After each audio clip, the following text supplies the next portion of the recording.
Welcome back, everybody, here to the Rainbow Six Raleigh Major 2019. I'm your host, Golden Boy, and we already started off with a raucous start as Fours managed to take down Giants 2-0 in commanding fashion. This Challenger League team surely is looking to go all the way, but now we shift our focus to our next matchup. It is a classic NA versus EU game, and I think everyone here in North Carolina is going to be very stoked on this one. So let's talk about your two teams, because the first squad that we got to keep an eye on is Spacestation.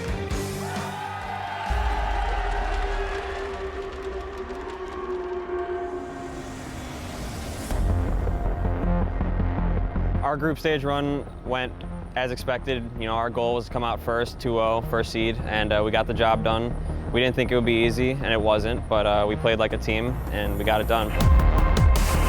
The key to winning first place in our group would be our teamwork and our communication. We played like a team. We attacked everything together. We tried to reduce individual plays, and I think it showed. In the playoffs, we expect to just keep it rolling, do exactly what we're doing, keep playing like a team, and we can beat anybody. I do expect that we can take the win and take the trophy home if we keep playing like we're doing and we show up on game day. I personally hope we get to play G2 in the finals. We would like to see them at some point in the playoffs.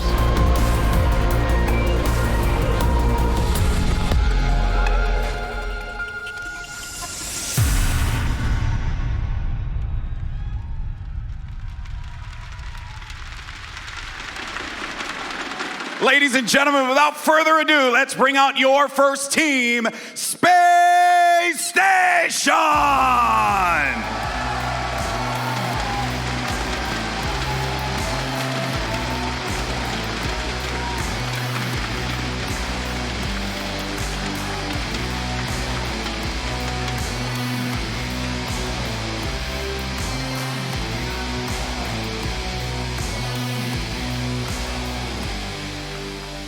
And their opponents have the capability of turning a lot of those smiles upside down here in North Carolina. This is Team Secret.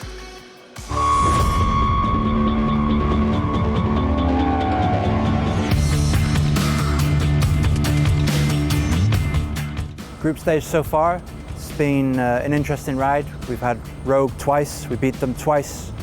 Fell a little short with G2, but hopefully we'll meet them in the grand finals and we'll beat them there.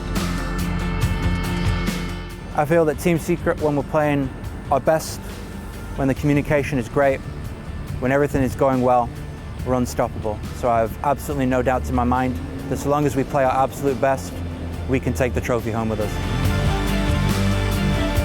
Something that I'd like to say to our opponents in the playoffs is the same thing that I would say to the teams that we had in the group stages. Don't underestimate us. We're not just a Challenger League team, we're a major team, and we're coming for you.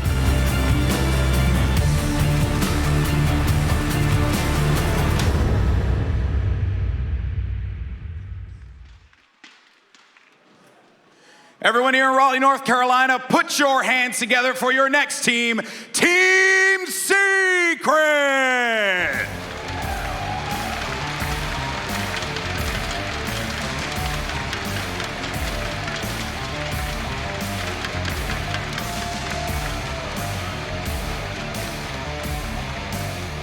One more time, folks, a round of applause for both teams. The match starts now. Teams, take your seats over at the stage. It is now time to begin the second match of the Raleigh Major. Thank you very much, Alex. Finally, we're here and a North American team is playing in Raleigh, North Carolina. It's their classic EUNA, as Mr. Golden Boy himself was mentioning. Please welcome back to the analyst desk everybody watching from all over the world and the couple thousand people that are right now sitting in this venue. I know you can't really see it, but there's a lot of space in the back. You really have to be here to feel it. And I hope that we can convey that as best possible as we move on. But I'd like to direct your attention for just a moment at the desk to welcome a good friend of mine. It's Mr. Lavelle Valley. What's going on? Here on the desk, finally. We got some trash talk coming in, literally, as we've been seeing. And of course, Rams is back in to dig through this classic UNA game. I'm so excited. First off, I want to say the first game of the day, Fours is scary, okay? Yeah. They're scary, so shout out to them for that win. But this game right here, this is exactly what we were waiting for, okay? So Space Station Gaming going against Team Secret. I love the story about Secret, by the way. Yeah. You know, they fell from Pro League, went to Challenger League, and, you know, they're working their way up through lands. That's unheard of. Like, not a lot of teams do that. So the fact that they're dominating, they won at Allied, and they're all the way here fighting for a spot in top 4, that's all to be said. It's pretty darn huge. But let's focus on our North American team here with Space Station. Of course, you'll see it's Thinking Nate with that ice on the wrist. Beautiful. With Rampy, Bosco, Fultz, and Chala. Now, before we dig deeper into this, I really have to ask the question. Remind everybody at home, Space Station made it through as the host country invite, and that made a lot of people angry. I'm looking at you two here. Veli, in your eyes, do they deserve to be here? Did they show up enough Rams. to deserve this thought? Did the Space Station belong to be here? Is this guy playing? Are you serious? I can't believe he's even asking us that. It's ridiculous. Absolutely absurd. Of course they deserve to be here. Yeah, so Space Station Gaming through the online qualifiers, okay, they got second place in a major one in order to make it here, and they weren't here, but they were the host country invite, and they deserved this spot. The fact that they destroyed Vodafone Giants and gave EG a demeaning loss. Yeah. They belong here, man. Like, this is the strongest NA team in the bracket right now, and the fact that they're going against Secret, I love their chances. It all really comes down to them being an execution-oriented team.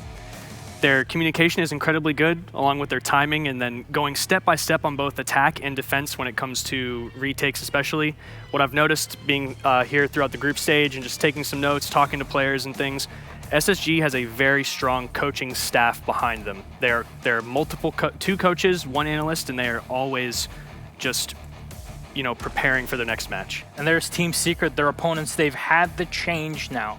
Yes. This is a pretty darn crazy team, so please, Veli, I wanna ask you a question here for everybody that's watching at home. Okay. What changed with Secret when they dropped the CL, and how were they able to finally qualify to Raleigh? You know what it is? There's 2 people that come to mind. Feral and Fonkers, Yeah. easily. So when you take a look at Secret, okay, we know that man Leon is an absolute beast. Yeah. But Feral and Fonkers, when they showed up, and I really saw them, firsthand, first person and everything, over at Allied over in Vegas, they took over the game, and that helped them win that championship title. So, yeah, Team Secret, they're not a Challenger League team. They're really a professional team that, they're taking a little break right now from the Pro League. They're saving strats for the big time. Exactly. They're really learning from G2.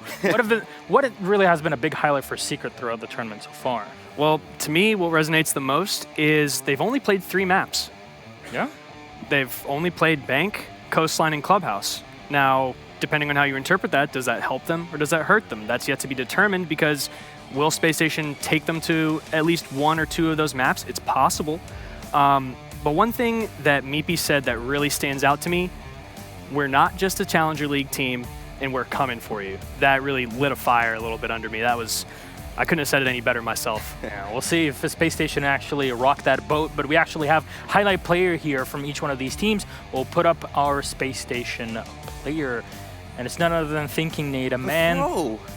That is, first of all, the best head of hair I have it. seen since Yeti, actually. People that know him in the NA scene, that fro is absolutely amazing, and his plays are absolutely on point as much as that head of hair of his.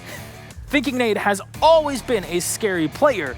How does he continue performing so well so far into the game? I think it's just his versatility, man. So when you take a look at his roster as a whole, Thinking Nate, he can be an all-out fragger easily. He can outgun the best of the best. But, you see him on Bandit, you see him with a lot of utility use to help out his team in order to rack up these wins on these rounds, and that's what makes him so important. And plus, his clutch factor, that man pops off. Absolutely. Yeah, his clutch factor is definitely something to be highlighted for sure. And if you noticed, he had a great scoreline in terms of frags, Yeah. but not a lot of opening frags. That shows me that he's someone that picks up lots of frags just throughout the rounds. And now we're going to look at Leon Gids here. Yeah, pretty good in terms of KD, a lot of opening kills, but also opening deaths, which means that he's been dying almost as often as he's been entering for his team. So refrags might not always been so crazy for Secret, their opponents are always on their toes against them. What makes Leon shine, Rams? Because this guy has always showed up for the team. What I've noticed about him the most is he's able to sneak into positions and hold powerful angles, on attack and defense, unbeknownst to the opposing team. Yeah.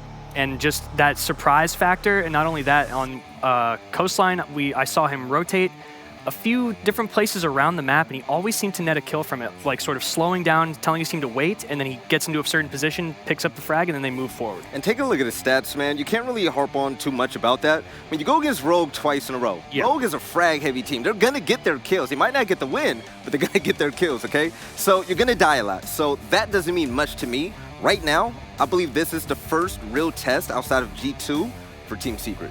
Yeah, and I think we can compare two star players on these two teams. We'll put them up on the board, and you'll see Rampy and Leon both performing pretty darn well. Look at Rampy, 1.23 KDR with a +8 opening kill rate. Rampy the god. Yeah, he is. Just to point out real quick, we mentioned it during the first match as well.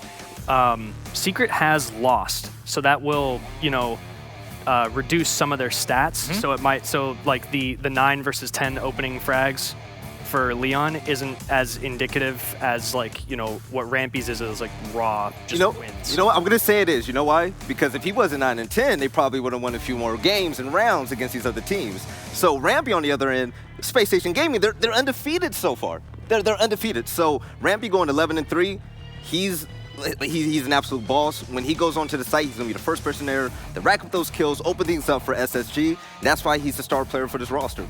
When it comes to this match, I have to give the edge to Space Station, but one thing to note is that Secret demonstrated during their match versus Rogue, specifically their second best of 3, that they have the ability to play unpredictably at times, but it's sort of an organized chaos in the sense that it is a planned strategy that they're trying to execute, but it's definitely unpredictable in that sense, like bringing Caviera and things like that. It's just the way that they execute it that's something that drives people nuts when they play against them. We have our map feed. We'll remind everybody at home, these are all best of 3s. The grand final is best of 5 with unlimited overtime in every single map. And we go ban, pick, ban, and then our decider, Consulate and Border removed. Kafe Dostoyevsky is our first map. Not surprising at all. It is considered to be one of the most balanced maps, or at least one of the most active to play.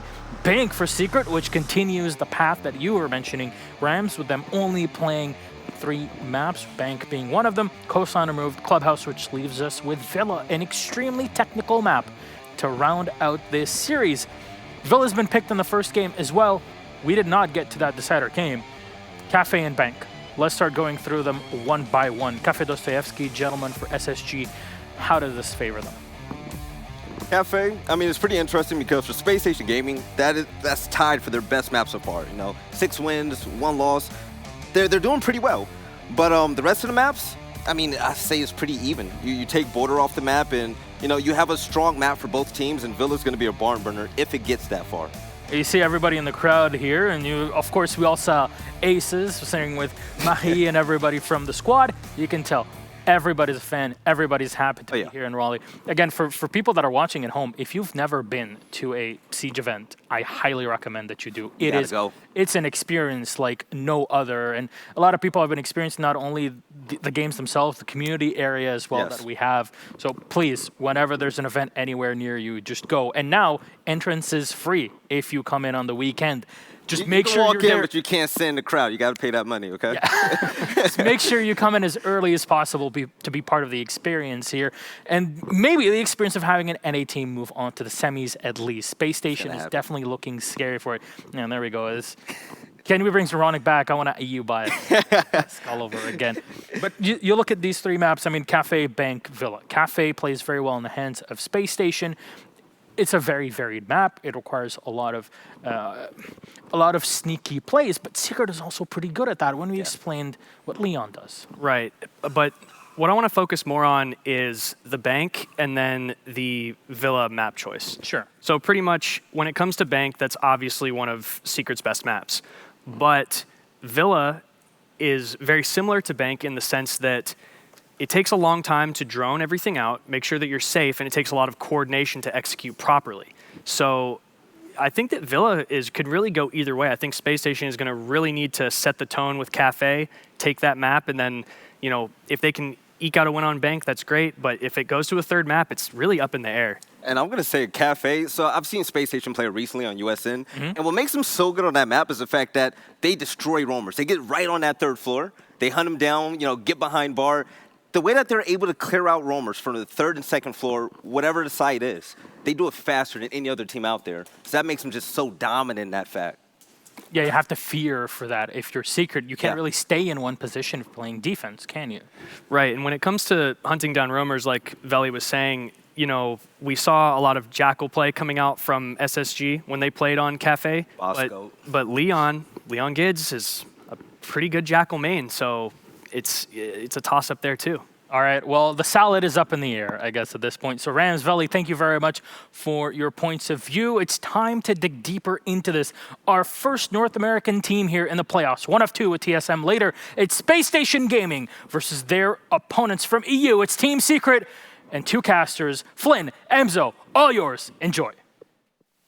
Thank you very much, Gassan, and everyone on the desk, Veli and Rams. Welcome back, ladies and gentlemen. Welcome to the desk. We're looking to get underway here between Space Station Gaming and Team Secret, the second day of our quarterfinals. Our first day, everyone's allowed into the venue here. We've already been here all week. We've seen 20 group stage games, and now we've seen 1 quarterfinal with one incredible upset, I would say, based by the fan reaction and the community reaction as a whole. It might be nice at this point to even see some 2-1s potentially and not just 2-0s. Obviously, it's been a little bit brief in many of the matches, including the one we just saw. But I do feel lucky that if I'm going to be casting any match today, it's this one, because I'm very excited, especially as a North American representative, to see a chance for SSG to try and shut down the dark horses of Team Secret, because I can't say which way it's going to go, but I'm definitely excited for either team that wins, because they've got a heck of an uphill climb after, but at least they're showing that they can climb to get to it. What will the bans be, though? Operator bans are an excellent question, and the map bans between these 2 teams. 2 bans for Secret, a 0-0-0 record on it. They have not played it, at least in an official match from the scope that we're looking at. And obviously, New Kafe is pretty brand new, and Challenger League hasn't formed all of its competitors yet through the qualifiers, so we're waiting on that one. SSG on the flip side, though, 6-1-0 record, undefeated, and 2 bans as well.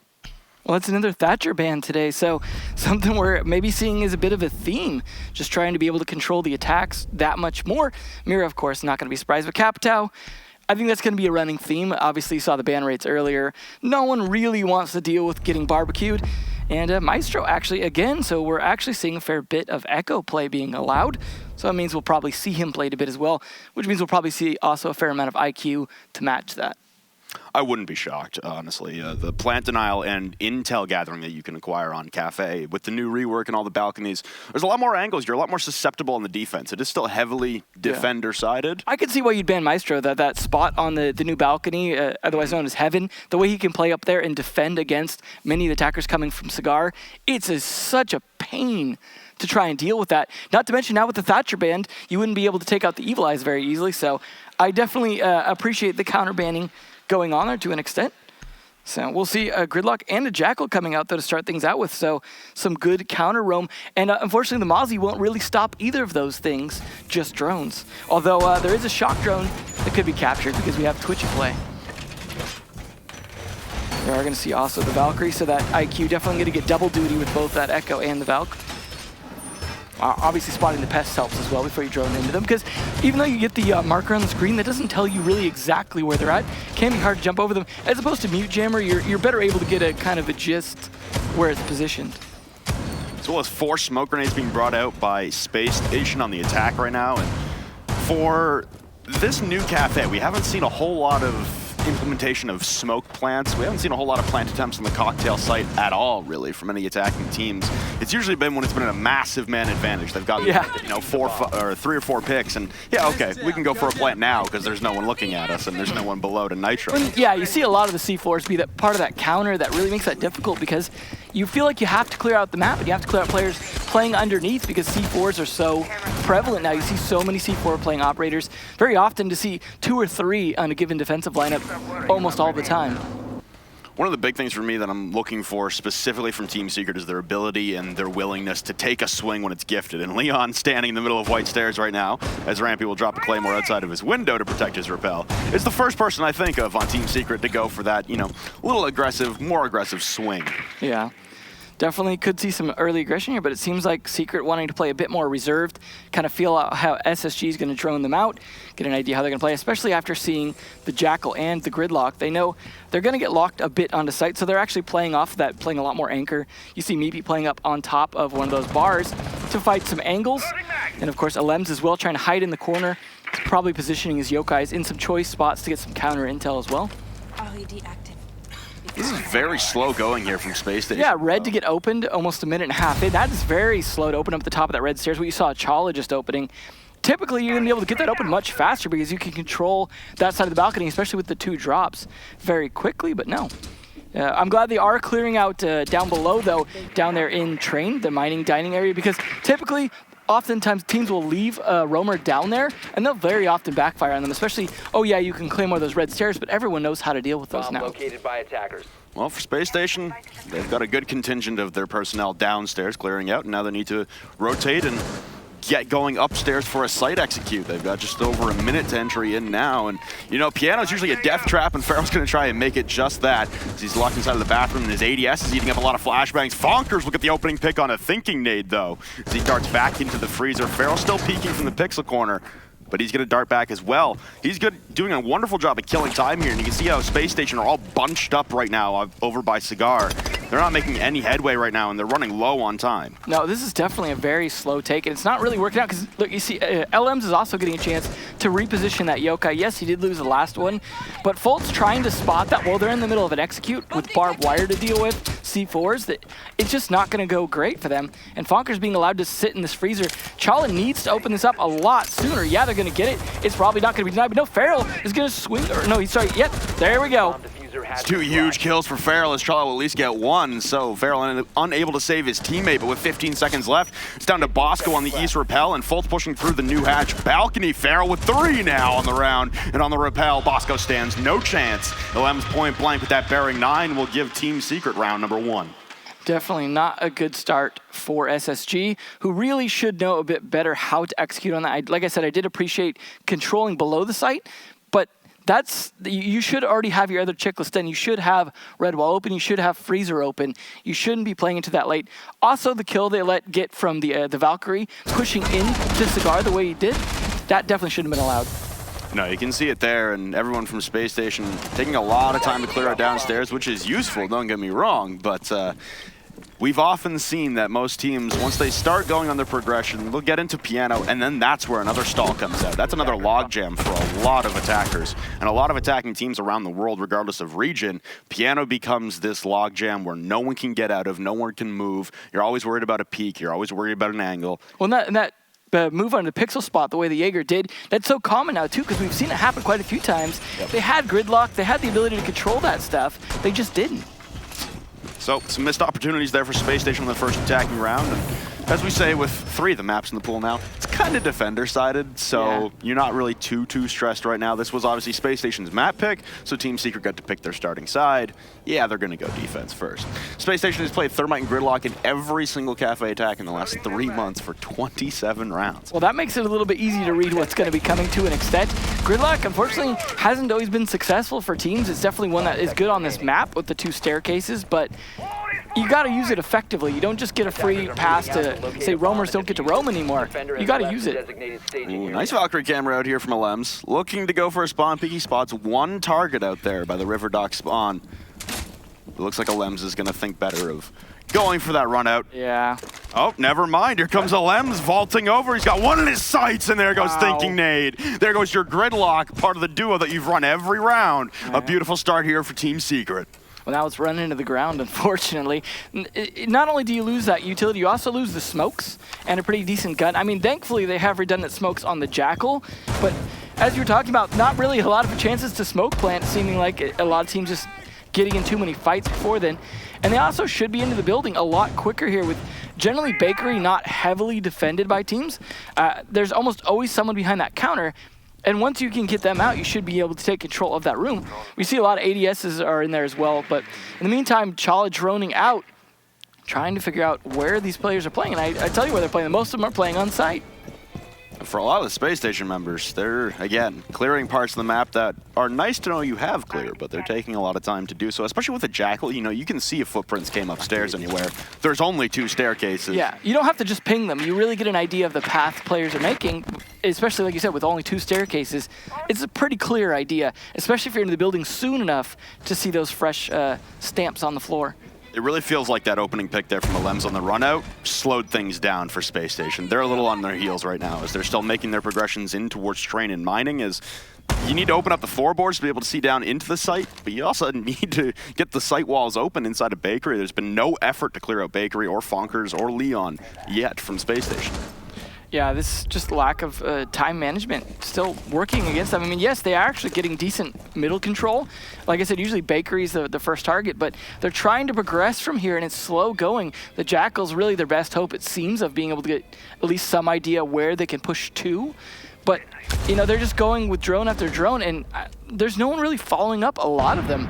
So it's just a lot of the intel being expired half the time by they're able to use it. But at least Feral trying to play against getting stunned, and it doesn't work. Rampy with a nice kill there, taking out Feral. Good trade from the earlier play, but it's a little late to be getting your first kill, 35 seconds left.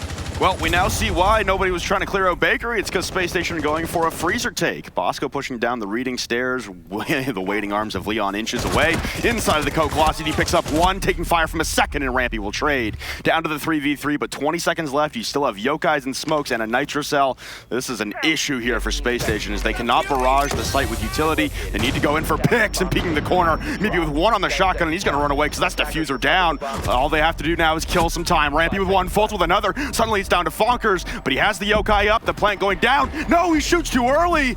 The Echo Drone gets spotted and destroyed, and now having to turn the corner against 2 guns. He cannot kill the cover of Fultz as Rampy completes the plant. Fonkers rotating him out of the middle of the kitchen island. Spots 1 dipping into the freezer, but cannot confirm the kill. Now crouching in behind the half wall, whipping around the corner as Fonkers cannot land the shots and just missed times there for Fonkers on the Echo. And that's SSG drawing even. Just a few slip-ups that round were enough to cost them. I mean, Leon's play, for example, was very good getting that pick, but getting traded obviously didn't help. As if he'd been able to stay alive, that would have denied them a lot more map control, and they would have been able to play that better. But just those small little things, and surprisingly, SSG making a play when they did and getting that diffuser down. Once that happened, it just was not happening after that. Rampy, of course, one of the strongest players on SSG, just trying to make sure to shut any attempt to shut that down. And honestly, that's a round Secret shouldn't have lost. They had all the advantage, the early pick, the huge time management advantage, a lot of map control, and Rampy just helping shut that down pretty well from that freezer where, you know, kind of put them on deep ice. It was one of those rounds that you're always going to look back and I'm glad we cut it right there because Rampy was saying some not family-friendly words. He's a pretty hype guy. Definitely a should player hear to him. watch. We were downstairs watching the groups games, and we were hearing him getting after it against EG as well. Yeah, he definitely tries to keep the team a little bit hyped, but he's the one to make a lot of hype plays, so it's only fair enough that he's going to share that excitement and that adrenaline with the team. I mean, those rounds are exactly what you wanted for Space Station. Kafe lends itself to being defensive-sided, so you kind of need to be gifted a couple rounds or come away with one by the skin of your teeth that, honestly, you probably didn't deserve, but you take it. At this point, it's your perseverance, it's your ability to overcome those impossible odds, and sometimes it's your opponents making the mistakes, sometimes it's your extraordinary individual play, but yeah. On Kafe, you're going to take as many attacking rounds that you're gifted. Well, they are going to try Kitchen again. Maybe a similar setup to an extent, but I can't imagine they're going to let that early pick happen on SSG again. They're being a little more cautious this time, and also, you know, just no attempts coming out for it. But that was a good way to at least put them on their back foot. However, the fact that they lost while the entire team of Space Station was on their back foot has got to make them worry about playing the site again. Obviously, they're just thinking there was a few small oversights in terms of how they controlled the area, that they could play a little bit better. But SSG also know what they have to drone and how to drone at a little more efficiency, I think, this time, because they know how it was being played. Feral, though, is going to try and contest that at least a little bit, and he succeeds against Rampy, the big player from last round. So beautiful early kill from him, really shutting down not only that, but also some good utility from those lifelines. There's that opening pick, and you can see Team Secret had extended a lot more. The Jackal tried to come out on Feral, but he's already back to sight. And the extension there from Team Secret pays off once again. We got a replay of that one. just beautiful pre-fire from Feral. And honestly, as a whole, Team Secret looked to be very elusive. Honestly, they haven't really been locked down in any locations by Space Station so far. They've been very slippery, very fluid. Yeah, and that's the thing is, so many drones are just going around the map, literally with no one near them, trying to drone this out, that they're not getting any good intel. You can see the drones. I mean, finally, Bosco trying to catch up to some of them, but it's just, who are you droning for? To try and find Mozzie's pests at this point? Because you're certainly not going to get any kills off these drones being so far away. Also, we need to see Thinking Nate's shutting down these stairs. He is finally shutting down White. But in the meantime, Bosco trying to open up some of the floor, playing sort of that buck roll. Going to be helpful. They also, it looks like, have a Claymore along with those tracks. So White stairs should be pretty well shut down. But an impact could take out both the Claymore and the tracks at the same time. See if anyone even opts to go for the flank at this point. I'm thinking Team Secret are well content to just sit on site and hold off like they did last round and maybe close it out a little nicer. Well, they've got food in there so they can last a while as if this were a zombie apocalypse, but time was a problem for SSG last time, so they're just going to be smarter about holding near it, although Feral is obviously going to be a problem, but Lem's actually the one to sneak on up, take down two, or actually one, but with Feral's help and Fonker's help, but Alems is finally traded, but it's all on Fultz now to fight 4 full health Secret Defenders in 20 seconds to do it. It is not looking good. No, it was a good read from Team Secret on that one, collapsing on the back push. The freezer had no progression there for Space Station. They couldn't get the wall open. Everyone caught in a logjam in the midst of the hallway, so Team Secret get back on the board. We're going back and forth like a seesaw in this one. It's a 2-1 game in favor of Secret. Well, we'll see if round 4 can be any different. I don't think they're going to go kitchen again. That would be a mistake, but they can go bar again, which is the much better site. So they're going to go with that, but very impressive attempt there. So we're going to get the replays in here from last round, and I mean, realistically, it's the time crunch from Space Station Gaming. They're getting very, very low on time by going through this entire hold, or its entire clear of the map, and it's a lot of real estate that's being sorted through and droned, like you said, Devin, that was ineffectual droning. You've got drones on the opposite side of the map from the closest teammate, and really they're just droning it for the sake of droning it, knowing that no one's already up there. They just want to be extra cautious right now in one of these really highlight performance games. You're on the main stage again. The last time you're on the big stage like this was back at SI, where you lost to G2 so narrowly. Rampy almost got that clutch against G2 in the quarters of SI. You're back here in the quarters. You do not want to let this slip away. No, he's a scary player. He's a big part of the reason they made it this far so far. They've definitely got to pick up the pace, though, because they're really shooting themselves in the foot with this timing. Even if it's going to come down to a shootout, that's everyone on Space Station is capable of entering into a shootout, no problem. Absolutely. You just can't let it all come in the last 20 seconds. No, and that's, again, been the theme. They did manage to succeed on it once, but as you said, it was almost more of a gifted round. They probably shouldn't have won that one either, so. Off the backs of Rampy, who of course wasn't alive all that long last round, and that was a big problem. And like you said, though, they are all capable of fragging out, but they've got to get into positions to do that, and I think they're lacking on intel. And that, of course, is where Feral is going to bring out the Pulse to make sure that they have some good intel. They are going to forego the Mozzie this time, but they are still going to keep the Echo, and interestingly, a Bandit, possibly to help deny some of the walls from being open, keep Freezer intact possibly a little bit longer would be a good idea. Maybe also playing in Laundry, interestingly enough. He's going to be trying to open up some room here. It looks like, did they go to Reading instead of Bar? They switched it up, all right. Yeah, they had the opportunity to go back upstairs to Bar. It was the first site played. Yeah, they picked it at first and switched it up.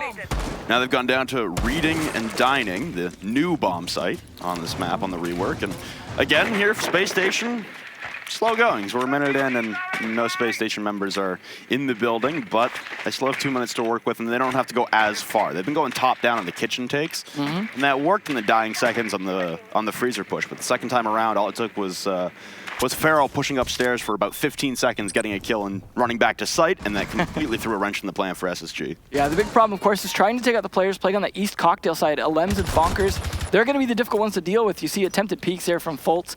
He's not landing any of those shots, unfortunately. And if they can't do much about this, they're going to spend the entire time upstairs fighting. With their time management issues, they're not going to get downstairs in time to actually stick a plant. I mean, I got to imagine Bosco's going to try and use some top-down control with the IT on the floor again, but at least taking down the shield first, a good start. But Feral's going to be below, able to call things out, possibly landing a C4 while they're in position trying to contest things. Also attempts it. There's the C4. Nicely done. That's Fultz down, who was trying to counter things earlier, but Bosco at least takes down Leon. Yeah, there goes Leon. Now the push coming up the White Hall in support with Rampy, although he's very low on HP from his previous engagement with Fonkers, who went prone to counteract the upside down rappel. And there he goes again. Fonkers pressed right up against the windowsill. Meepy with another one as SSG tried to charge through bar, but they're being repelled at the gates. The smoke not enough cover, and another one for Fonkers. Oh, baby, that's Feral instead. That would have been a nasty shot from Fonkers if he got credit for the kill, but his teammate of Feral supporting on the white stairs, and the Brits now have a 2-round cushion. I think a big part of that round was definitely Feral's plays. Not just the C4, but the constant intel he was providing with the pulse sensor was just allowing the positioning on the east side and Cocktail to work in the advantage of the defenders and continue to delay, but also to anticipate where they were pushing from so that a lot of the fire angles were there for Team Secret to win a lot of those fights. You see Feral there. There's the C4 kill. Just one of many things he did that round, not to mention some kills with his up. At least Bosco tried, but White Stairs was the best play, but from downstairs, Meepy's getting kills through the banister. Again, I really like those perfectly timed cuts. Right? Yeah, we're making sure we're getting the only family-friendly Keeping it words spicy in there. a little bit. Hey man, they're competing on one of the biggest stages they've been on in a while, because of course Team Secret did not make it to the Six Invitational. Yeah. So the last major stage they were on was Paris. At least the last time we saw SSG showing up on stage, they definitely showed up. And obviously they're doing the same thing again this time. But Secret kind of shutting them down a fair bit. However, things being a bit defender-sided, maybe we'll see that switch. It just can't be as bad as it was in the last match where it switches on practically match point. And then of course you're so far down at that point, it is hard to recover. 10 seconds to go.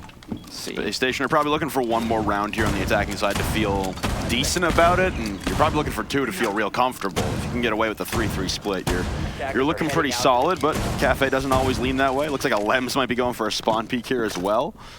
See, the risky thing is a lot of SSG were bringing their drones back to them to be able to pick up when they spawn, but in doing so, they're also going to miss a lot of spawn peek attempts potentially because they're just focused on getting that drone back. Doesn't end up with any kills so far.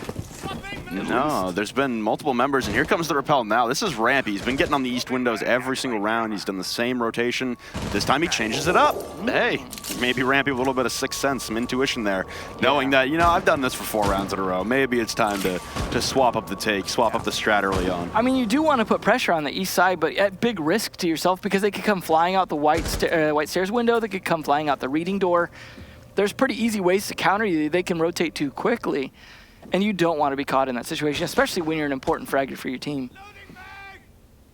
So, I think I've said it every single round now. A minute has transpired, and Space Station are not in the building anywhere. They are on rappels, and they're looking to get the piano wall open as we've gone back up to bar and cocktail. And like I said in the pregame, not a lot of plants coming down on this site. This is really one where you have to push for kills, or at least get an opening pick to the point where you can get a plant down safely. There's just too many angles that the defenders can safely play from that will stop a plant.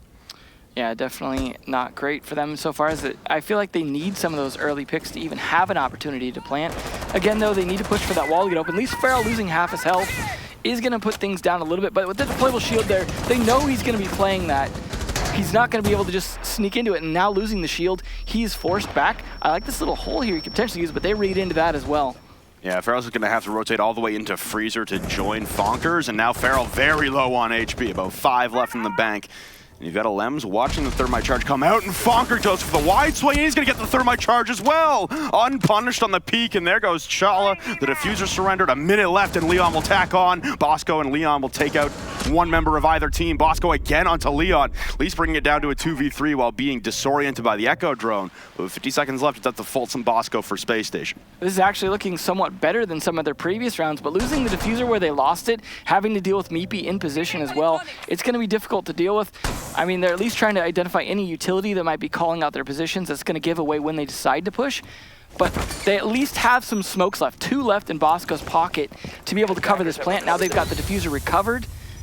However, they are baiting out some smokes from Meepy. They just need to speed this up a little bit. Preferably get a pick on the Meepy would be the ideal situation. We're going to go for the push down Whitehall and in through the bathroom. The Freezer rotate. The Jackal ping still coming out onto Fonkers in Freezer, so he'll be priority target. Turning the corner right beside the rotate will be 1 as Fonkers has to vault out as well. Suddenly a 2v3 comes down to a 2v1. Beautiful shots there from Meepy to get rid of Bosco. Now down to 1v1, and Meepy wins it out. Beautiful play from the Stoic Smoke. You really don't often see a lot of plays from Meepy, and I mean, throughout this tournament, and that's not against anything against BP. He's always just that last man, the last defender, and he's clutched out a lot of times. So it's just like, you may get it down to just maybe, but you know you can't sit comfortable when you're in even like a 3v1 against him, especially on smoke. It is just something he plays very comfortably, going back to year 1, playing that kind of role. So tough fight against him. We have a timeout, though, tactical timeout coming out from SSG, and, well, it seems appropriate at a 4-1 situation against them. Yeah, now is the time to try and, I don't know, break it down with the rest of the team and say, boys, we have made some crucial errors, but it's not over yet. We need this one round to feel kind of comfortable about it.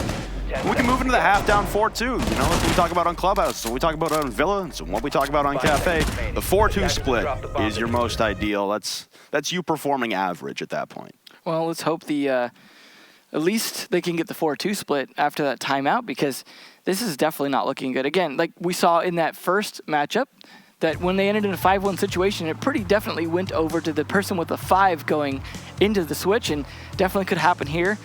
See Lycan in there, and Fonkers as well. You see the smile on one side, and the concentrated, definitely concerned face of Lycan coming off on the other.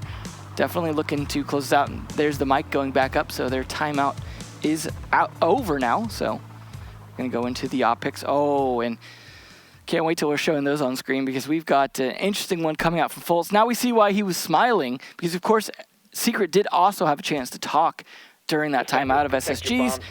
So now they've got a Monty coming out from Fultz, and a 6th pick went over to Kaid as well from Leon. So this should get interesting. Sorry, it was Fultz on the Monty, not Fonkers.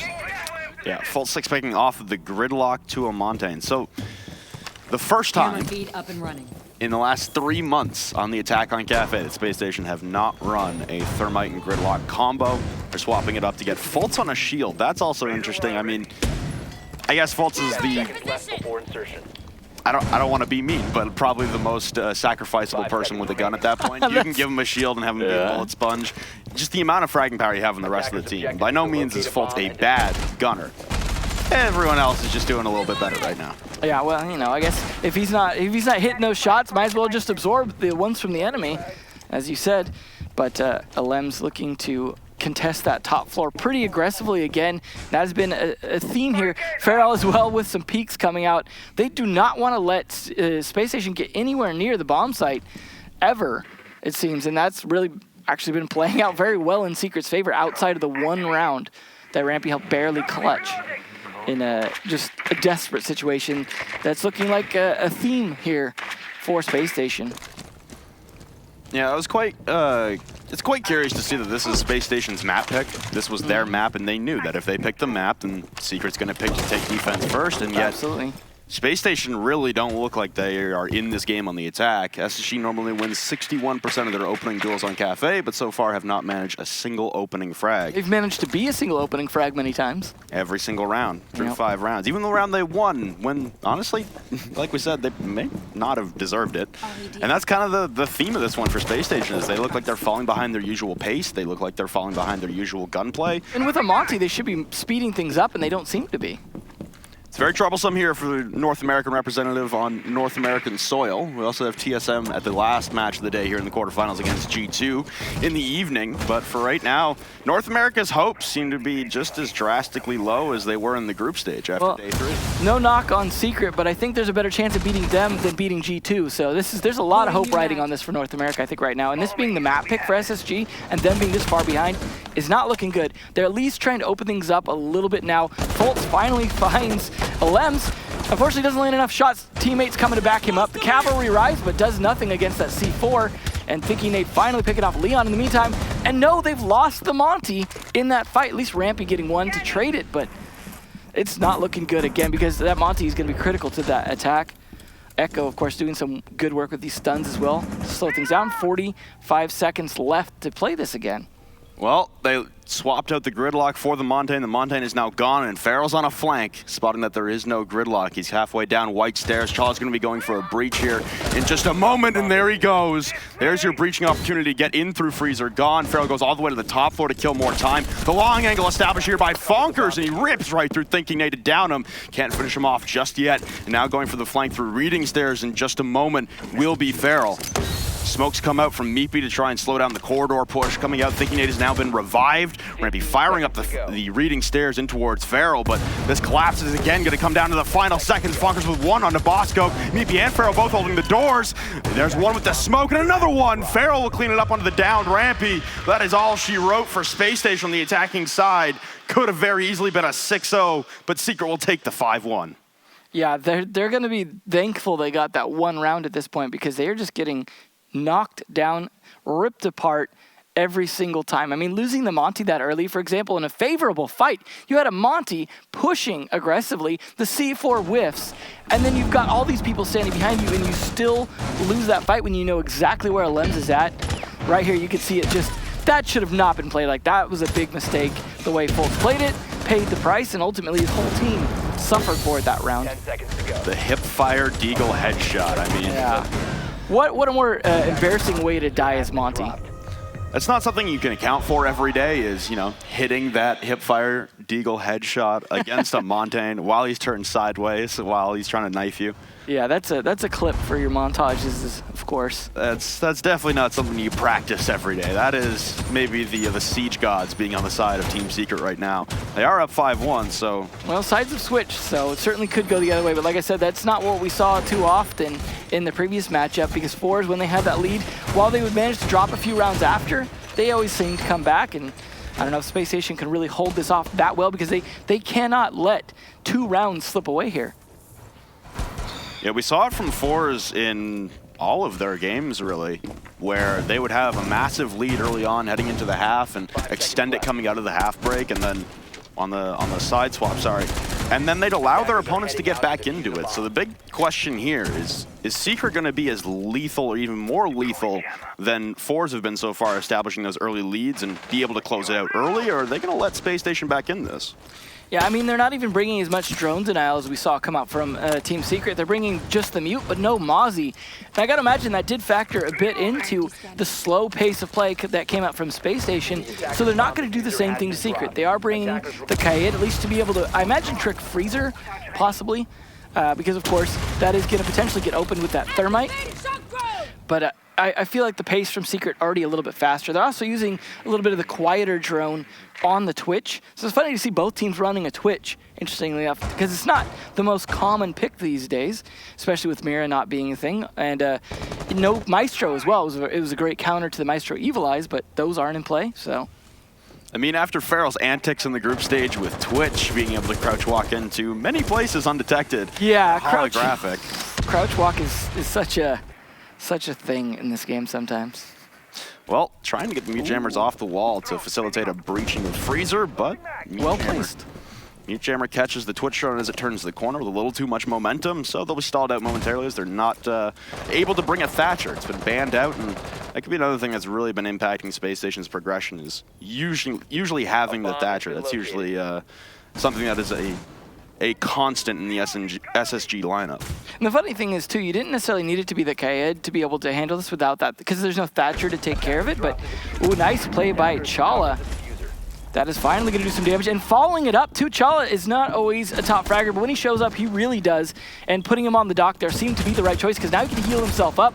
Farrell also nearly getting taken down, but Meepy's going to try and put some pressure on, takes down the man himself, Chala, and Rampy, 2 of their top fraggers at the moment. Yeah, there goes Meepy, and now it's just Leon alone downstairs in the 1v3. Diffuser lost inside the objective. That is never useful, so Leon will slowly try and creep his way up white stairs in the middle of barbed wire, and yeah, thinking that he's going to hear this, hold the angle, and that's all she wrote. SSG able to bring one back and stop the bleeding momentarily. I guess still have a tall hill to climb, and you can hear the North Carolina faithful cheering on their North American representative. Yeah, of course. I imagine you're going to get a bigger rush in the crowd for when the rounds when Space Station won, which is maybe why we didn't hear as much when it was the other side, because there was definitely a lot of secret rounds there. So definitely some applause warranted because that was a pretty good round for SSG. Kind of playing the same game that Secret were, just shutting down a lot of their push. I think some of the aggression got a little too much from Secret, a little overconfident after picking up those 5 rounds. And Chala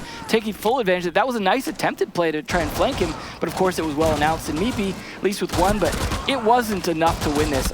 You got to appreciate the play. I was saying earlier, you know, he's a lot of times one of the last ones to be getting kills, but in this case, it just wasn't enough. The one thing I will say about that push, though, like you said, it seemed a little over-aggressive, but at this point, with the way that Space Station were attacking, I'd rather have something like that if I'm Secret. Oh, absolutely. Just push through and make the play. You know, if the play doesn't work out, if your execution doesn't follow through with your game plan, then by all means there needs to be a tweak, but just sitting back and waiting for someone to come at you has not been working so far. Well, a lot of it was timing. Had that IQ started to come in earlier when he was Chala was peeking through the holes trying to counter it, obviously they didn't necessarily know how he was playing, but a distraction to the side like that without even pushing in would have at least kept him busy. Because it's so hard to fight across that bar. Those long angles, especially the bullet hole peaks that we've seen become kind of meta here at this event, is definitely something you know you're going to be fighting against. A Doc playing like that, especially with Maestro's band, is going to be pretty predictable. Obviously, we're going to see a little bit different style play here with the site being kitchen now, but it could be another top floor heavy hold. However, 4 defenders on site at the moment and just Rampy to hold upstairs. He's at least going to bring the Mozzie to try and keep himself alive along with that mute. So they're droning again, should be pretty nerfed, and they've got the Echo. So similar style coming out in terms of operator picks here from Space Station. But finally, Feral getting some work out of that shock drone, actually managing to land something, and that's going to allow Alems to open up that wall whenever he wants to, if he wants to. It looks like Secret aren't buying into the ideology of going for that freezer take, at least just yet. This is a more typical, more standard bakery push for the most part. Lems is going to be opening up Prep. There goes the first Twitch drone. Fultz is able to shut that down, but Prep wall unimpeded at opening, and that'll be an easy early entry as Feral starts pushing his way in through Prep. You've also got that half window to worry about, the half wall with a window you need to be concerned about for attackers pushing through Prep. No one actively playing it right now, but Chala could rotate quite easily. I like the way Feral's playing this. He gets the barbed wire, then he checks for a response, gets the positioning information, however, gets completely countered by Chala. Chala prone playing the bomb chassis angle through the door. That's a tough shot to hit for Feral, and he did spot him momentarily, but it looked like he shot him in the arm or the shoulder, something along those lines. Oh, is that going to kill the mute jammer? He decides, I don't want to kill that mute jammer. That's stopping that wall from opening. Save it for after you lose the jammer. There's that replay there. Chala, as you said, through the bomb chassis. It's definitely a tough fight. The little bit of mist that comes up from the bomb too definitely helps cover you, just slightly. Bosco following up on Fonkers here. Good round for Space Station so far, although, again, another slow round from Secret as their aggression is backfiring, especially the first kill on Feral. Different ideologies in this game between the attacking sides for both teams, and yet seems like it's ending in the same result regardless. Leon, though, will pick up 1 onto Rampy. So there goes your Mozzie. There goes 1 of your Nitro cells. That was their only roamer as well. 2 possible in the back pocket. Charlie again playing this angle, denying all entry into Prep, and now it's up to Lems and Leon to try and sort their way out of this 2v4. Trying to circle back around to Bar and into Bakery. They've got no real direction on the push here. They're just trying to find something as an opening to get some momentum. They've got potentially the ability, if they could take those mute jammers, to open up some more walls, but they're just not doing it, and Chala's just denying them left and right. Lem's going to have to try and clutch this alone. Yeah, he could open up more, but no, his skull the thing to get open instead, as Bosco finds him. Just smart angle play constantly coming from Bosco and Chala especially. That's the thing, you're really trapped in that site when you play in there, but if you've got smarter angle play than them, and they're just not opening things up, you can reposition yourself so often, there's just not much to do to shut you down, and that was exactly why they played that well, but obviously now they have to switch sites.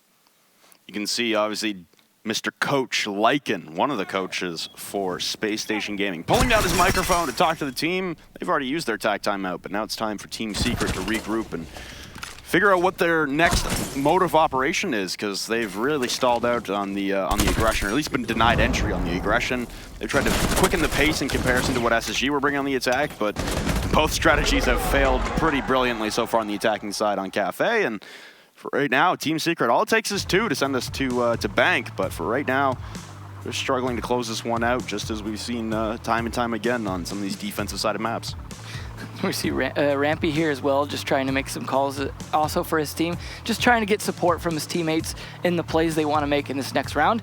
Obviously, they're a little bit cheering each other on, I imagine, as well, as they were down so far. But again, we saw this similar situation in the first matchup with Fours, and they just crushed it after it got to the 3 or 4 mark for their opponents.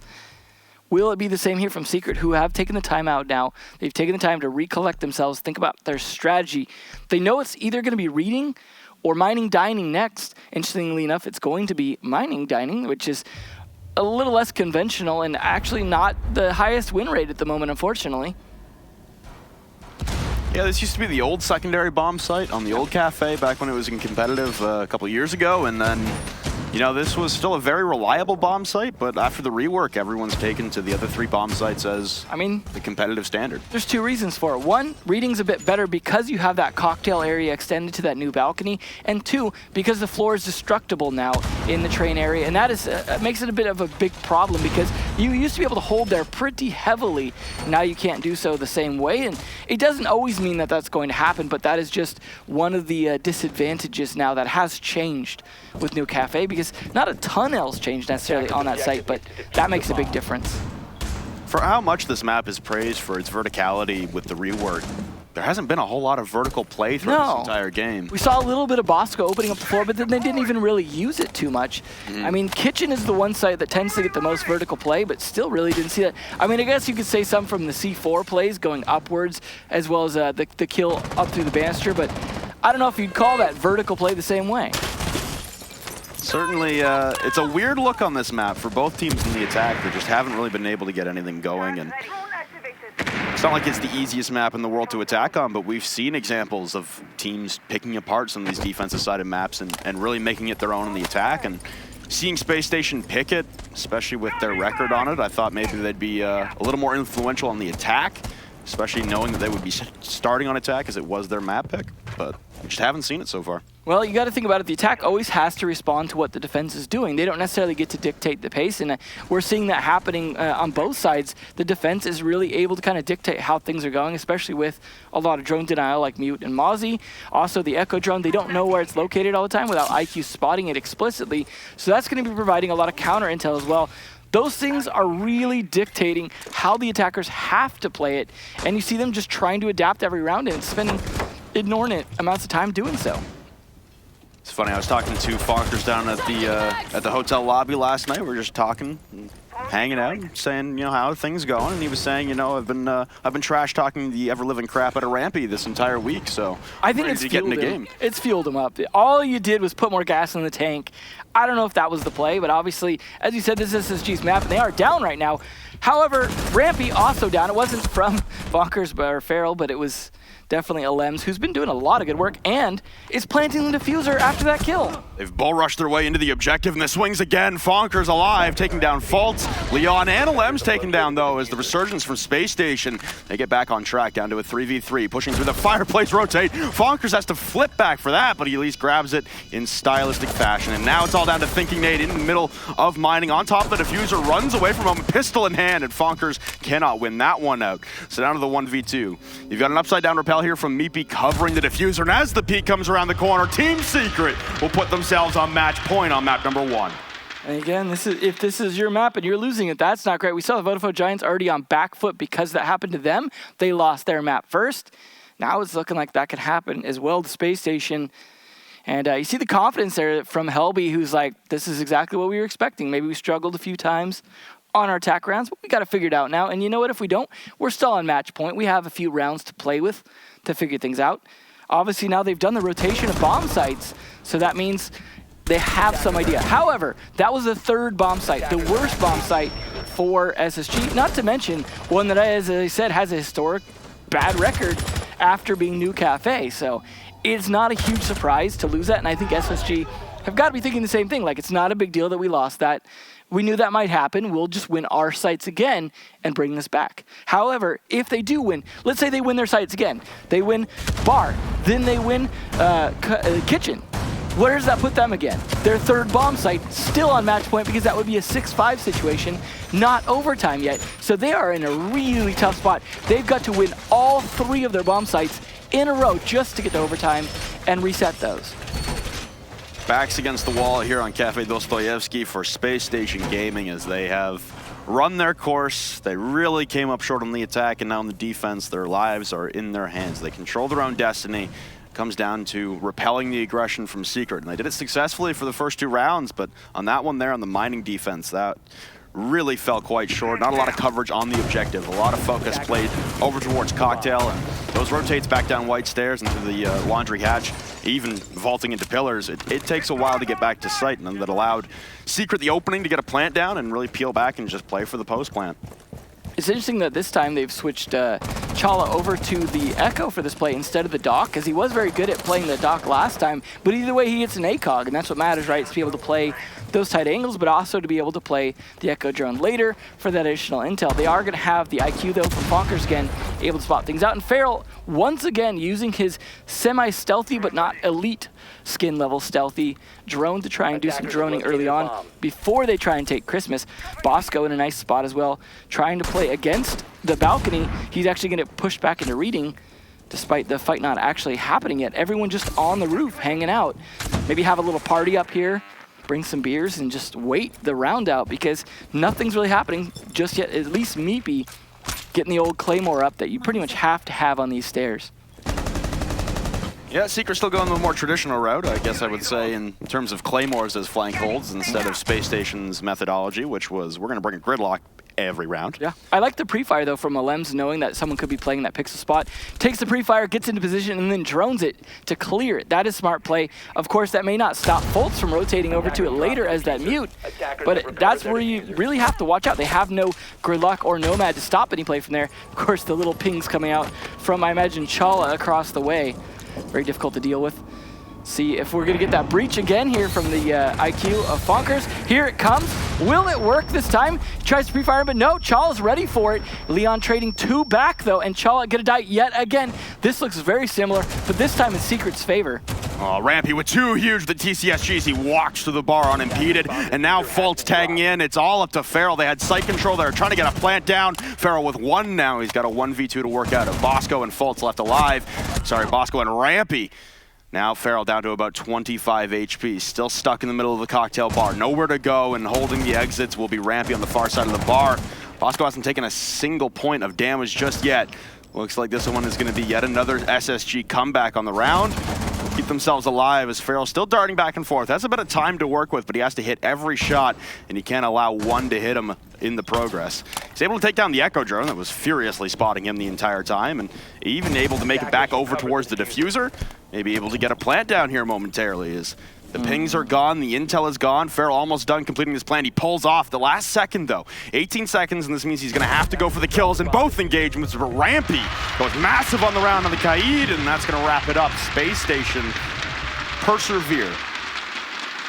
Still have to win 2 more rounds just to get to that overtime. Bit of an uphill battle, but as I've noticed, for many teams at this event, a lot of times they're playing at their best when their backs are against the wall.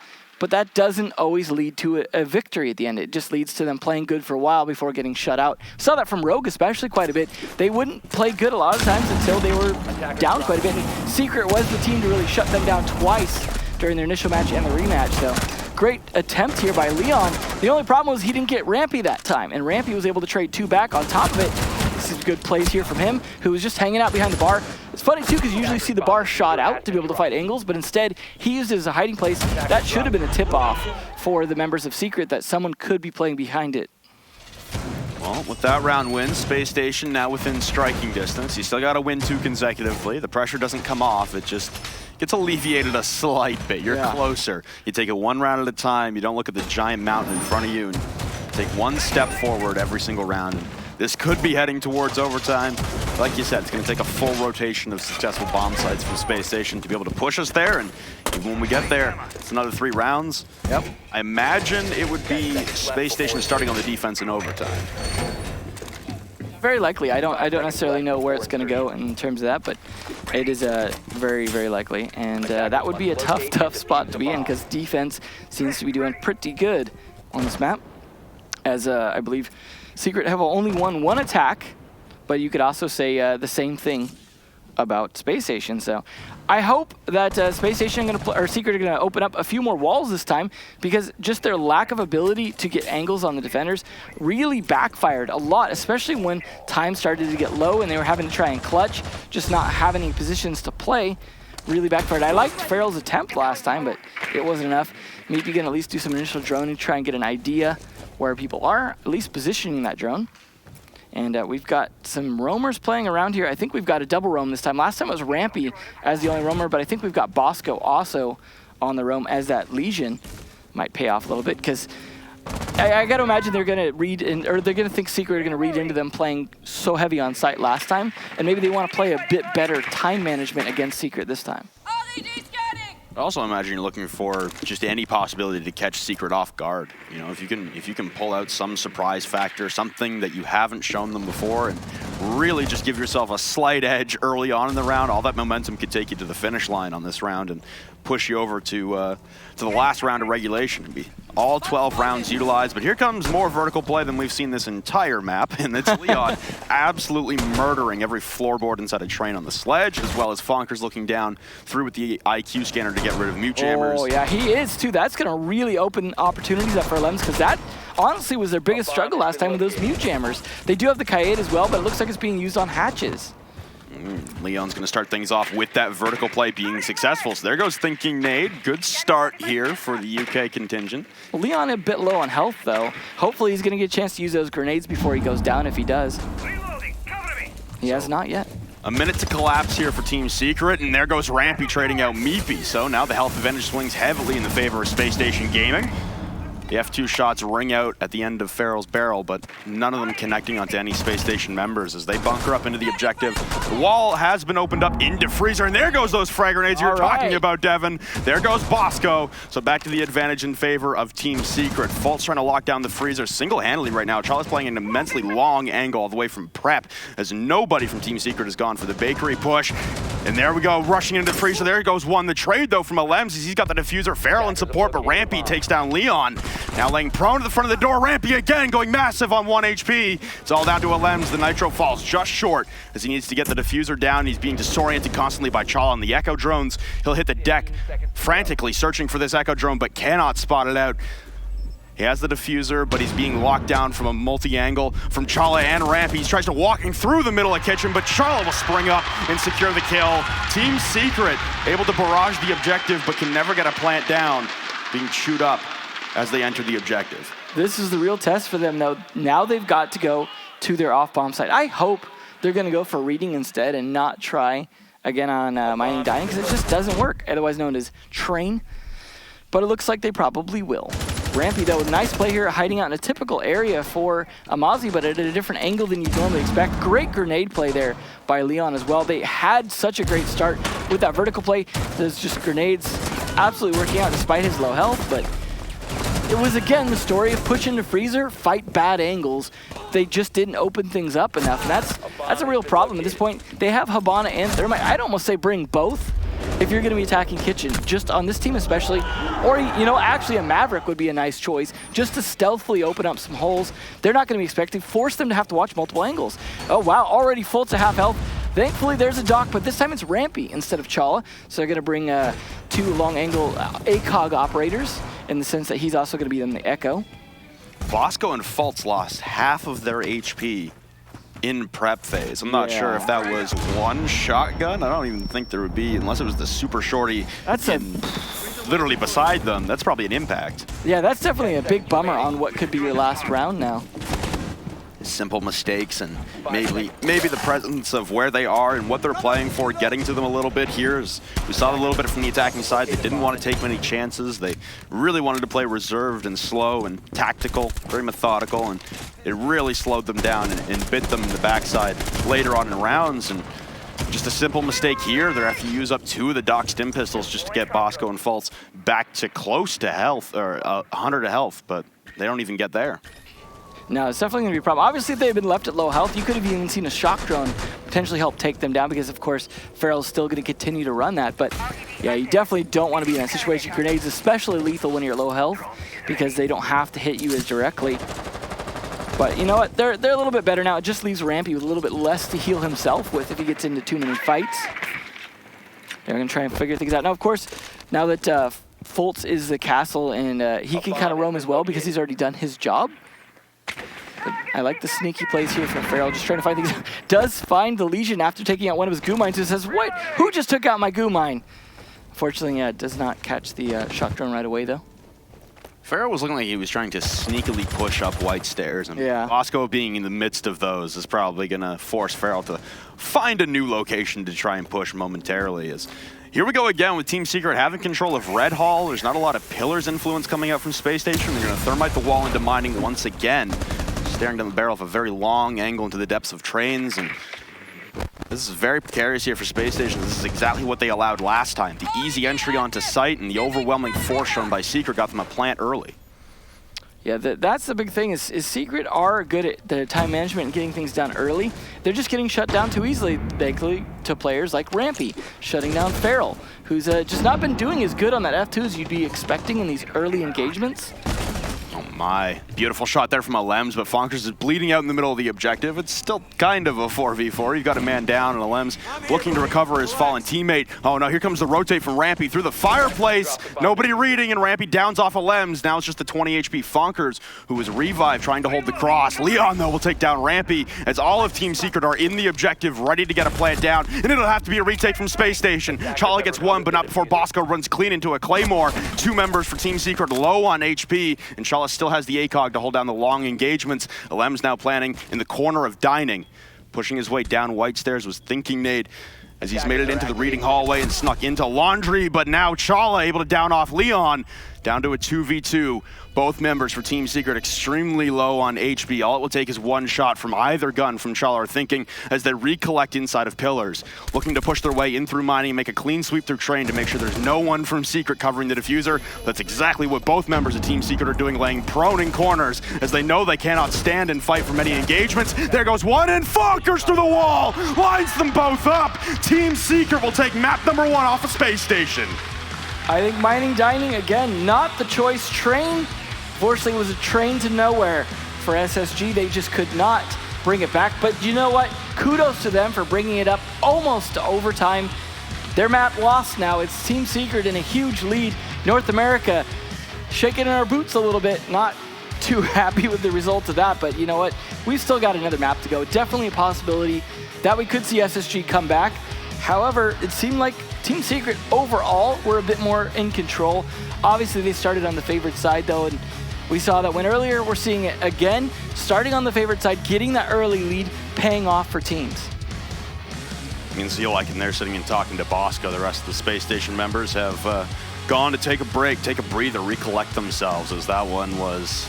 It was looking very dire in the beginning. A valiant attempt there from Space Station to bring it back on their defensive stand, but they fall 1 round short on the defensive side, and that's all it takes. Yeah. We walk away with Team Secret taking map number 1, Space Station's map pick. You can see why. Their defense was strong. It was their attacks that were a little too slow and really cost them. But with that, we need some more analysis, and we need some friends to do it. Gassan, Veli, and Rams, take it away. Thank you very much, Robert. And yes, indeed, it is time to dig through all of this. Dig through the ditches and burn through the witches, as they say. Gentlemen, Kafe 7-5 victory from Team Secret. It got really close. Space Station were clawing it back.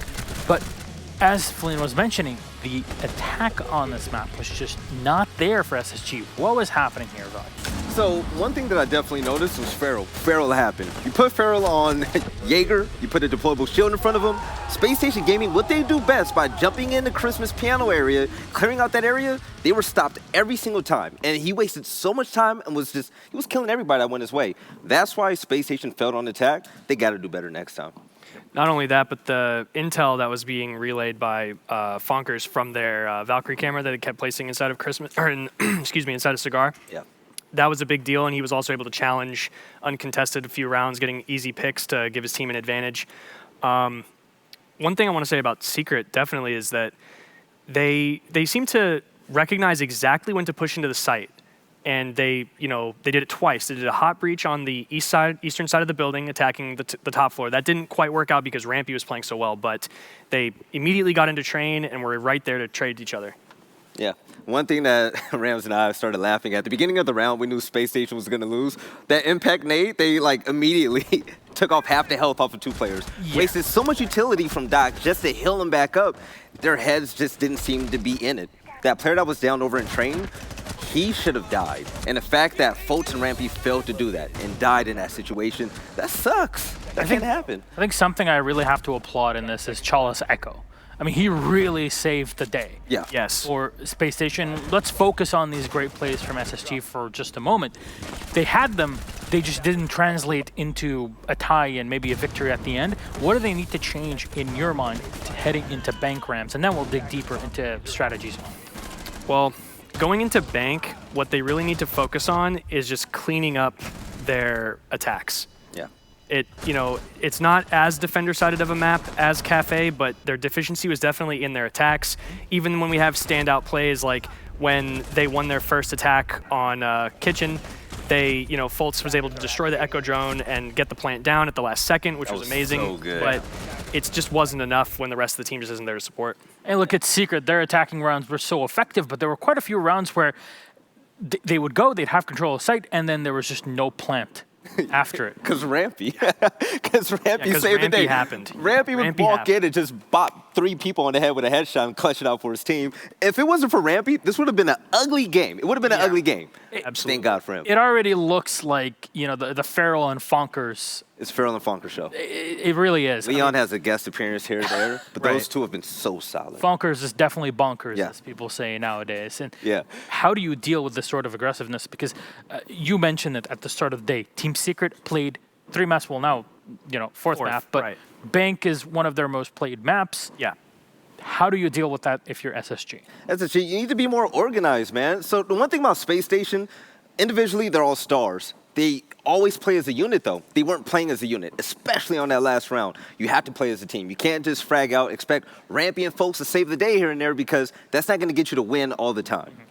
The thing is that they were playing into their Thatcher ban very well, picking Yeah. Mozzie and Mute to deny as much intel as possible. Makes sense. But the thing is that when a team like Secret recognizes this and they see how much time they're wasting trying to maneuver around all these different pieces of utility that the defenders are putting down, the problem is that SSG are leaving too many holes in their defenses for Secret to exploit. Double hot breaching on the east side, plus 2 people dropping from the skylight on that specific attack. Even though they lost, they got 4 people into sight and were almost about to plant before Rampy just showed up. And that's not going to happen every time. You can't count on one of your players to step up like that every single time something like that happens. Exactly. It's unreliable. It's not a strategy that you can build anything on top. It's like, I don't think there's any team that's out there like, you know what? If we clutch it all the time. If we clutch it, we can win. Exactly. But yeah, that's one way of pointing things out. But Secret definitely can't just relax, sit back and relax for Bank. And you look at it, Rams, from your perspective as well. What do Secret have to continue doing correctly and maybe even change going into the second map? Well, in terms of going into the second map, they're going to need to bring something to Bank that they haven't already shown. They've played it. They've played Rogue on it twice, and they just have to do something different because they're going to be predictable, and SSG thrive in a predictable setting. When they go to Bank, they're just going to have to bring all the gold they can, man. It's going to be a really hard map. I wonder if they're going to start off on defense or attack again. Talking to my man Kicks in the back, we were saying Kafe is going to be hard to really say that Space Station is going to win because it's so defender-sided. Exactly. Like, if you win 2 rounds on attack, that's like, yes, we got it. But it's fighting back from that huge deficit that's very unlikely for Space Station. Going on to Bank, they have an opportunity to do that because it's a little bit more even in Kafe. So we got to see that. Yeah, there's quite a few standout players, that's for sure. But, plays on their own is not going to be enough. You can't count on that. It's a team game. Yeah, very true. And you can't really... one thing, actually, that I really like about Bank, and it's something that teams like Reciprocity like to do for any North American fans watching out there. Shout I out know to there's how many are still left? Who knows? Maybe more than the teams. But those final rotations into Garage, the last few seconds of push, are really what make an assault downstairs into CCTV effective. And I can't wait to see what these two teams have to bring. But, gentlemen, our time is over for now. We'll be back for More analysis after the second map, but again, it's bank, and maybe it'll be money in the bank for Team Secret. Try to move on to the semifinals.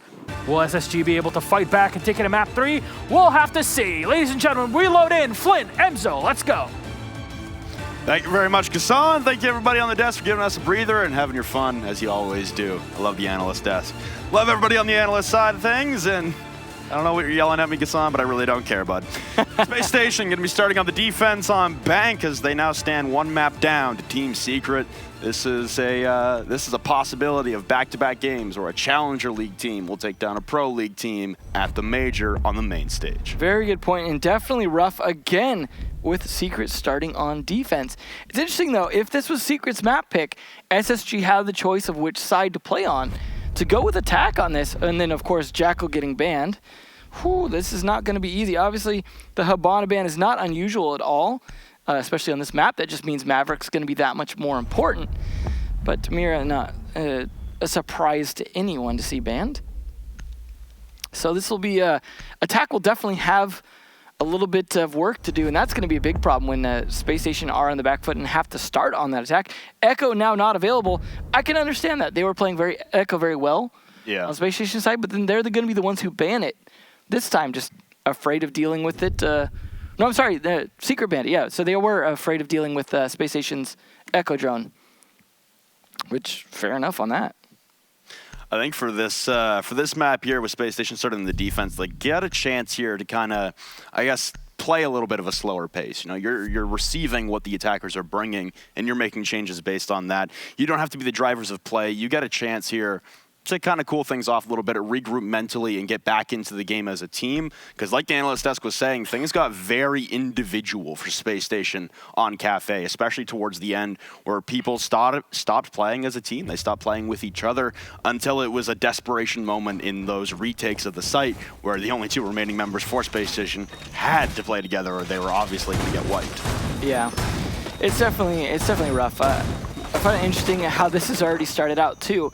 We have a Pulse being played here, not unusual for the site, but it's definitely going to be a big help once he gets down and plays that Gold Vault.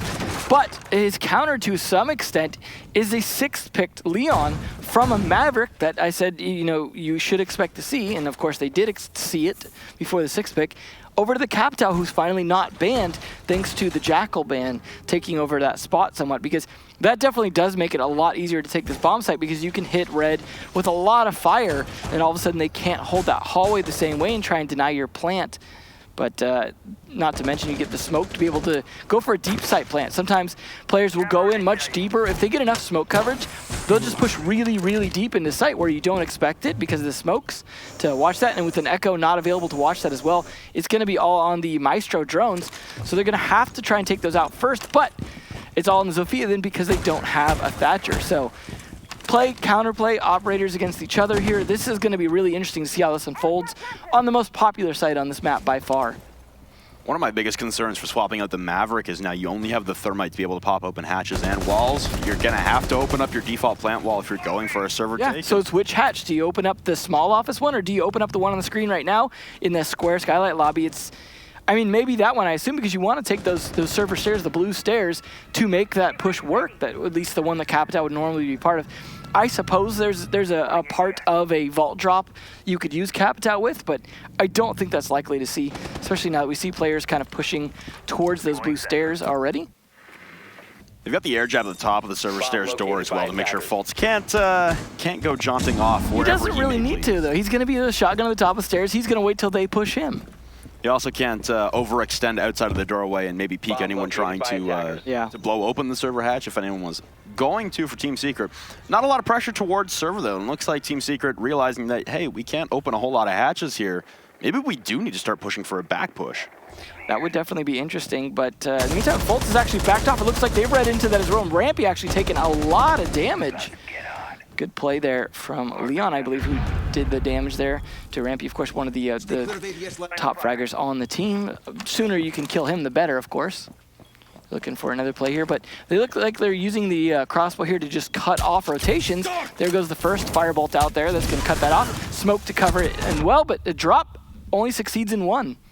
Game plan quite questionable here for Team Secret. It's just Funkers trying to push through the garage. Leon with 2 before being traded out by Bosco. So still a man advantage here for Space Station on the defense, pushing into the site. Meepy will get rid of that advantage down to the 2v2. And now Meepy and Funkers trying to work together just by the garage ramp and pushing into lockers. Both members for Space Station off site right now, are off the actual objective. One hitting an air jab at the top of the stairs. That's Fultz going for the flank on the smoke as Meepy is putting down the plant inside of lockers. Funkers will take down Chala, but through the wall, Fultz with a huge shot to take down Meepy and stop the plant in its tracks. Down to Funkers against Fultz. They'll smoke off the stairs to make sure that Funkers can't give chase, so reattempting the plant now will be Funkers, and he's gonna have to rotate, or Fultz is gonna have to rotate all the way over to the CCTV hatch. Drops into CC as the plant gets completed by Funkers, so health advantage well on the side of Funkers as those shots to the wall rattle off, but none of them connect. Fultz trying to push into Red Hall, reacquire, and close the gap right now as he's got incredible weapons to play close range, and Funkers wants to stay extremely far away with that ACOG and the low rate of fire assault rifle, playing ring around the roads with each other as they circle one another and cannot lock eyes, and finally Funkers will set down Fultz to rest, and that's Space Station once again dropping the first round. Definitely an unexpected play. Just, I mean, you don't see a play like that. The hatch drop is really, really risky, and they lost 2 people doing it. But ultimately, at the end, they pushed site in a way that would just not anticipate. Obviously, the 6th pick to the Capitao certainly helping as well to sneak things in there. But this play right here, very ballsy, but also very reminiscent of what we saw from those hot breaches onto the cocktail side on Kafe. So this seems to be a theme now for Secret, but SSG just don't have enough manpower to counter it. It's quite scary just seeing the brute force attack there from Team Secret. That's something that never really works on Bank historically, and that was just a nice intuition shot there from Fultz. Through the wall to stop the plant and level it at a 1v1, but wasn't enough. The incredible individual effort, like you said, not enough there from Fultz. So they'll go back downstairs. Space Station looking to run that one back. And I imagine they're going to be ready for a hatch drop. But this time, Leon has stuck the Maverick. So now you can take things a little more traditional. You don't try that 2 times in a row. But we did see a hot breach attempt 2 times from Kafe. So certainly something they could try again. Although I would think it'd actually be more likely to be a vault drop style if they're going to go for some kind of surprise play again. But like you said, they have the utility now for the normal attack strat. One thing I like about that last play is you generally know where most of the defenders on site are going to be positioned because they don't want to be compromised by hatches being opened. Although in that case, they didn't know the Maverick was, I mean, they might not have known the Maverick was still in play to know whether or not hatches were safe. So because of that, they were still playing the safe positions. However, once those Capitao bolts came out, I don't know if they really read into the fact that the Maverick was the one missing, right? They know something's different, that the Capitao's in play all of a sudden, and just shock and awe working out. I think this is going to be a little bit more of a metered play this time from Secret, a little slower pace, setting things up and just making sure there's no roamers. But this is the thing is SSG didn't have the greatest roam play on Kafe, and they're definitely not showing any here on Bank. They definitely want to play as many people on site as possible to really make sure that if there's another surprise attack, they have enough manpower to stop it. Well, Team Secret paying a little more attention to server stairs as Farrell was thinking about pushing down server stairs alone there for a second, but he thought better of it. He's going to drone it out himself and spot that it's clear. But they gave it, yeah, they're giving it up for free. That's a big oversight. I mean, I'm surprised there wasn't an air drab set up on it as well to make sure they couldn't retake it. That seems like a little bit of an oversight from Farrell. Instead, I think he's going to focus on using it on main stairs to try and stop a rotation up, to try and fight if they are opening and playing through the small office hatch that they played through last time, the one the Capitao fired the bolts through. But no, they've got stairs for free, so they're going to use it. Alem's hoping someone peeks him at the right angle, and Chala, the one tap straight to his head, and now that's Meister down, no re-angling those cameras. That's a tough spot to be in. Should be easy for Funkers to take those out potentially as well, especially with the IQ to spot them, knowing the exact positioning. This is looking pretty good for Secret on everything except time, but still 1.5 minutes to get that first pick onto the Maestro of all things and still have server stairs. I don't know, this is looking pretty dire for Space Station if they can't really push back on time here. On the flip side, it's looking very good here for Team Secret as Leon still does battle with this hatch with the blowtorch in hand as he's trying to open up some angles into the long hallway of Red Hall as well. That's where a lot of these anchors are going to be positioned. And it's just Rampy for right now, but thinking Nate and Fultz can both come over in tandem with Bosco at any point in time to start launching in their plant denial utility, whether it be smokes or nitro cells. They do have 3 remaining C4s in the back pockets of the SSG defenders. So this rotate from Leon, though, could be massive, eliminating the long angle. Yeah, that's definitely going to be Rampy's biggest threat here. Thinking Nate is actually rotating over to be able to play against it, but they have to watch out. Oh, there we go. Farrell with the pick on Thinking Nate, now not covered. Just flurry of kills down to a 2v1. A little bit of a team kill in there from Meepy as well. Just to add insult to injuries, it's Leon Gids now alone in the 1v2 on the Maverick. No diffuser control as he tries to push through the clouds of smoke being disseminated by Fultz. There you go. Get rid of the intel. Make sure you're not on cam anymore, but this looks mighty impossible for Leon. He's going to flash his way into CC. He's not going for the hatch, so he has to go purely for frags here. Fultz holding his position over by the double window, but it'll be Bosco to close it out from inside of the vault. Hear the crowd erupt as the North American representatives get another one back on the board and level things. Well, that definitely did hurt them quite a bit on attack with the team kill, because as we saw in the previous round as well, it just comes down to a lot of trades when they go for those aggressive plays like that, ultimately not paying off just in terms of the man count alone, because had it been a 2v2 without that, I think it definitely could have gone either way. But nice play. Rampy, of course, the King Clutch player here again. Couldn't find that kill there, but hey, you know what? Maybe found one for him. Just great plays all around by both members in terms of fighting back and just chaos. Pure pandemonium. That seems to be the play style here for Team Secret on this one. Both on their attacking side on Kafe and here on their attacking side on Bank. They like mixing things up. They like making things as hectic as possible inside the objective. And for that amount of confusion, it worked for the first round, but it seemed like Space Station were able to weather the storm there on the second attempt. So yeah. Team Secret here, now they have to attack a different bomb site, and CEO is definitely a bomb site where you can cause a lot of havoc. Yeah, and I think the decision to not really have much roam play going that last round was the right one in terms of that's what it came down to, was man count in terms of trades and things like that. Just making sure you have enough people on site to be able to play it.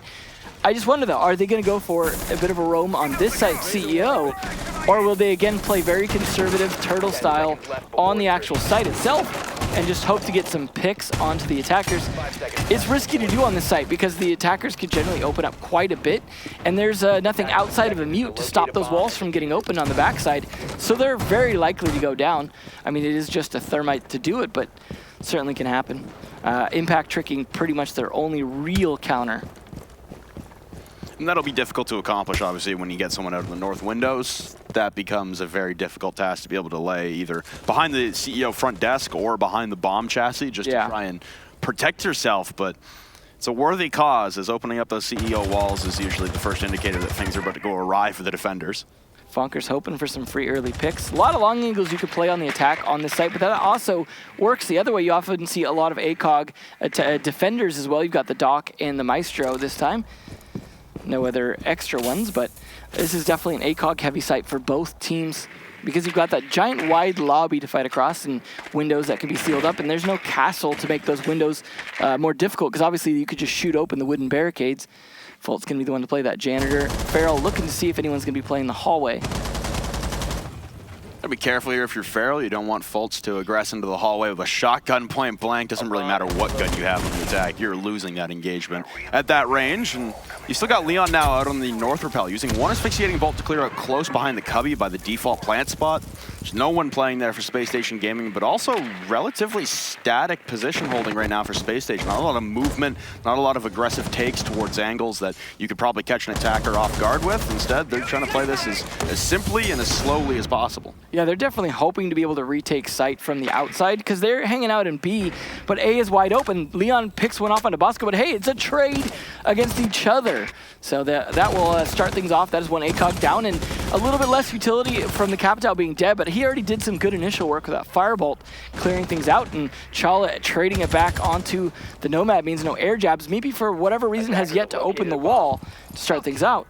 Actually, it looks like he might have gotten the other wall. Can't see at the moment.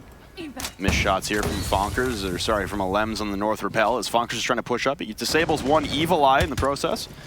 Just tap firing into conference, waiting for a member of Space Station to expose themselves, but no one exposing themselves here from Space Station. Really playing as locked down as possible, as safe as possible. Fonkers will take down one on defaults though as he pushes into the site, and now Meepy will join, pushing into CEO. Wants to get a plant down inside a default. Fonkers with another one onto Thinking Nade. Now the man advantage well in the favor. Oh my god, what a shot through the wall. Fonkers with the one tap through conference, leaving Chal alone now in a 1v3 post-plant scenario, and Meepy will shut it down. Team Secret take their time. They pick apart the SSG defense. And man, beautiful shots there from Fonkers. Definitely. It's just time and time again, even the turtling not working out most of the time from Space Station because they're losing too many of those engagements when they peak. You were talking about how Secret were looking for opportunities. They were just getting them. Sometimes it was due to Secret moving around to better positions. Sometimes it was due to just lost fights. That one right there, for example, even a trade, still worthwhile on that shot. Just not enough of the long angle play working out in their favor, especially losing the first player being an ACOG player. Angle advantages went into Secret's favor. They know these angles well. They picked this map. SSG just not with enough knowledge. Wow, Fonkers like triple taking on that one. That shot to the wall. My lord. The anticipation, the premonition there from Fonkers, and he's got no idea how he got the kill. He's just loving it right now, and that's a very enthusiastic and energetic man right there playing in his first major. And for Fonkers, this is everything he could have asked for and hoped for from the event thus far. And Team Secret now slowly taking a little bit of a lead here. It's only 2-1, it's only been 3 rounds, but they have that map in the back pocket after winning Kafe, and they know it was close, but Bank is their home territory. This was their map pick. This is a map they've excelled on so far throughout the major in the group stage. And for SSG, you're gonna have to start changing things up, because right now the looks that Team Secret are getting, they're taking advantage of. Well, it sounds like according to that fact there from CGG, Capitao is a big player here when Secret's allowed to play with him, which unfortunately for SSG, they are at the moment, and it's certainly working out.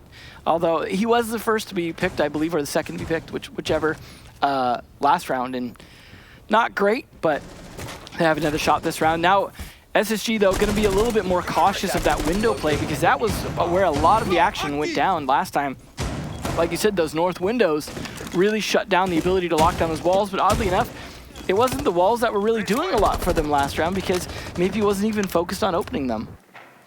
Well, that's a rather creative and inventive angle there from Fultz. He's on top of the bomb chassis looking over the reinforced wall to top square where the drone just came in from Meepy. Wow. I don't know if anyone on Team Secret is going to read this and spot it out. No, it is possible, but that's brilliant. That's not something you see every day.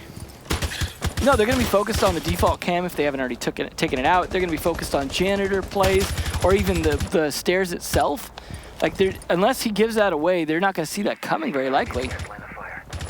Now, Thinking Nade was roaming downstairs on the Mozzie. Needed to get droned out by Team Secret, and the Lems will take down Rampy. An early start there onto Jaeger. So that was the... oh no, Fultz pulled off. The roaming duo downstairs taken away, and Fultz has gone off of his angle. So now, Team Secret afforded entry into top square. They're going to start working to open up the wall, and that was a drop to the janitor hatch. Good hold there from Alems, and he'll rotate up to join the rest of the team after accomplishing his job downstairs. Definitely a good start. The roamers never really working out here. Rampy just not having a lot of success on his roam. I gotta imagine Thinking it also on that roam downstairs may not have much success, but a lot of the pressure here at the moment is onto the site. There's 4 people pressuring it from multiple angles and 3 defenders there, so they've got the man advantage. This is definitely looking like they don't care so much about roamers. They'll shut them down after they get the plant down. Second thermite charge coming out from Meepy. He's going to open up both CEO walls this time. And Thinking Nade, there goes the Nitrocell onto Meepy. So he already does his job, but you lose a gun in the process. Now it's up to Team Secret's utility to try and disorient the members playing in typical angles and make sure you can get in and get a plant down once again as you did last time. Ooh, there goes Thinking finally. Fonkers going downstairs for the roam clear, so Team Secret back in control, but they have 3 ACOGs to contend with. TCSG, the MP5, and the Alda. All very capable weapons at long distances, and for Space Station, they need to hold the angles at an extreme distance to take full advantage. Fultz will get one, taking advantage of Fonkers, so there goes the superstar from last round, but all of Team Secret flood into the objective, trying to get a plant down now will be Farrell behind the desk.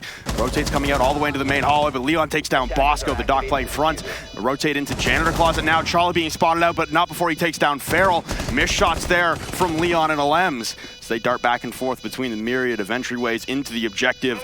Lems and Leon, all they have to do now is kill some time. Fultz and Chala need to retake onto the diffuser with some aggression here, make a purpose and make a stand. They rejoin and connect with each other inside of Janitor Closet to push out into CEO, but Fultz cut down. Now it's out to Chala and Leon going massive on the para. You can see why Capitao is banned against Secret so often, and it's Team Secret now taking a 3-1 lead.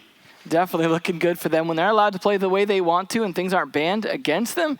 It is just beast mode. Yeah, he didn't get to show it as much the previous round, but we're seeing a familiar theme here with SSG. They're getting pushed off their sites, plants are going down, and then at that point, it's pretty much GG for that round. Just not a lot SSG are able to do to push back because positioning is usually there. We're seeing, for example, the plant go down after a number of the players from Secret are in position. Great attempt at Roam, at least thinking they're getting one. We saw one come out from Fultz as well on his Roam. There it is. But just that's not enough. The site players cannot hold alone, and that's a really big problem. They're almost forced to retake. You saw some good attempts there from that, but man advantage again working out in their favor. And unfortunately, 2 trying to peek Leon just gave away free kills. Well, for Spacestation Gaming, things are starting to slip away here, and they seem to be playing extremely timid on their defenses. They're not really taking a stand in any way. There's a little bit of roaming going on, but Secret are reading into it, and for Spacestation, I don't know, they seem to have lost their way. This is not the team we saw absolutely rip apart Evil Geniuses. No. This is not the team we saw rip apart the Vodafone Giants. This is a different team, and I don't know if it's stage pressure getting to them. I mean, they played on the main stage in the quarterfinals and did superbly well against G2 at the 6 Invitational just 6 months ago. Right now, it seems mental for Space Station, and Team Secret are taking full advantage. Well, both these teams, you know, a fair amount of VODs, but more so for SSG, and you know they're stratting the heck out of each other. In this case, though, Secret has the advantage in those VODs, and just all the preparation in the world is going to pay off for Secret because they seem to be reading into what SSG is doing and controlling it. I mean, SSG do know how Secret play. They are familiar with a lot of this stuff, but just they're not able to deny it. And I just am not seeing any rounds hardly where Secret aren't seeming to be in control. And almost just, you know, when they lose some players, it's just more due to little mistakes they're making, but not huge mistakes. And that's why they're up 2 rounds already. At least they get to go back to the favored bomb site here for Space Station. One thing I will say as well is if you're a Space Station fan or just a North American fan, don't get too distraught yet. We saw this on Kafe as well. As soon as the side swapped, Space Station got back in the game in a hurry and with some passion behind them. So for right now, Space Station just trying to weather the storm and get their game back together. And for Team Secret, you want to roll this all the way to the finish line. Yeah. You got 4 more rounds before you have a semifinals date.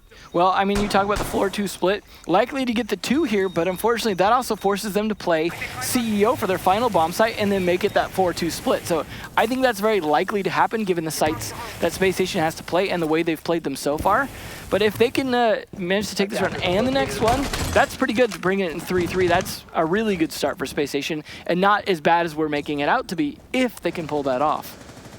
Lack of server control once again from Space Station and just gifting Team Secret the real estate and the opportunity to make it into server and start opening up walls and baiting out utility early. Huge mistake. Thinking Nade's prepping a Nitrous. I don't know if he's going to launch that off rip. I imagine Bosco will relay the intel that, hey, Nade, don't throw that just yet. And he's going to put that in the back pocket intelligently. Ooh. Doesn't want to give away. He also sneaks out another black eye that was not out yet to be able to give him some extra intel on the potential plant. There's finally a Thatcher in play as well. That's interesting. But Leon trying to do some damage into the red hallway. A little bit done on thinking, Nade. It's the Valkyrie holding the Nitrocell in hand, waiting for the call to come out from Bosco. The toxic gas choking out everyone on the immediate entry, so Secret have to pull back momentarily. There goes an Evil Eye, so Charlie will have one less piece of utility to utilize, and there go the smokes once again. Secret being repelled. Rebuffed and rebuffed again as they try and push their way in through the server hole. But there goes Alems, the opening pick onto Rampy. The health low on the side of Team Secret, though, as they charge to the gates and all-man rush into CCTV. But it's a wipe right now for Space Station Gaming, even including a team kill there. And now Alems will bring one back onto Chala, but immediately cut down from the elevators by Fultz. A 1v2 now as it's Meepy alone on the Thermite carrying the diffuser. No time to get a plant down once again. He's going to attempt it regardless. 8 seconds. He'll have 1 second left in the round to pull off. And now both members, as he pulls off the plan, he's able to get one, but the vault from Bosco able to shut things out in Space Station, not going down without a fight. Well, at least that time with the team kill, it didn't end their hope, because we saw that happen for Secret, where they got a team kill, ended up losing that round. In this case, Space Station just had more advantageous angles, but I think they had a lot better control that round as well. You saw Secret struggling a little bit to get the positioning they wanted to. They were being repelled fairly decently by utility, but at the end of the day, they're just banking along in this chaos, working out in their favor. Good kill there by Fultz. Nicely done, and then the Thinking Nades C4, well timed. Also, I gotta credit some of this to the whiffed shots that came out from the Maverick of Leon, who tried to come into red and take some shots through the bars. Missing them cost him his life, and ultimately that allowed Thinking Nade to play this with no health. He was 1 HP before Chala mercilessly put him in a grave. And I mean, that's the difference right there. You get 1 extra hit point onto Thinking Nade. He goes down instead of sending off that nitro cell. He doesn't get that pick. Maybe things go a little differently in that round for Secret, because you're right, they are absorbing and loving the chaos and the entropy that they're causing inside of the site. It seems like in the first round they were able to capitalize on it, but now Space Station have been able to peel back and weather that kind of chaos and hectic behavior from Secret. Yeah, well, we'll see if they can do that on open area, because now we're getting a different bomb site than CEO or CCTV lockers. It's open area, a risky one. Teller's usually a much better choice, but we haven't seen a ton of success with open area overall since it became a thing off and on. So much like Fireplace, Mining, Dining, Train, whatever you want to call it, on Kafe, this is a suspect choice coming out here when the chips are down and you could have a 3-3 split.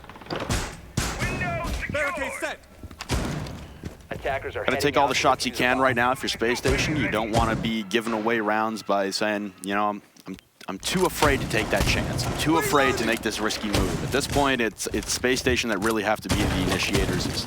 You've only got 4 possible rounds left if Team Secret start going on a run here, and they still get to go to their defense. And Bank's been pretty even so far throughout the Major, and Fault's now on 1 HP as Team Secret are storming the gates. 2 for Leon. Lems will be traded out on the Thinking Nade, and a second one for Nade now as he rips right through Leon. A third one for Space Station Gaming. There's only 30 seconds gone in the round, but Rampy will close out Meepy. It's all Feral now in a 1v3. He's got the SMG-12 in hand. He's able to take part of the health away from Thinking Nade, leaving on 1 HP, but cannot hit the headshot onto Bosco. So an attempted rush from Secret put completely on ice. It was definitely, again, them playing off that chaos, and it's just almost a coin flip at times whether or not they win the round. It's, I don't know, I mean, I like the idea, I like the initiative, I like taking advantage of maybe some time when they're just still setting stuff up, some weaknesses there, but just if you don't get enough man advantage, it just doesn't work out for Secret. But it was a good try. They are going to go into the half with a 3-3 split. Good plays there, but just too many people getting traded, not enough coverage on every single angle. You saw people like Thinking Nade here just rotating back right into kills and making it work. Very scary proposition there for Space Station to have to deal with that immediately off rip. And I mean, the open area site becomes victorious for Space Station. You can see they're pumped, the crowd is pumped.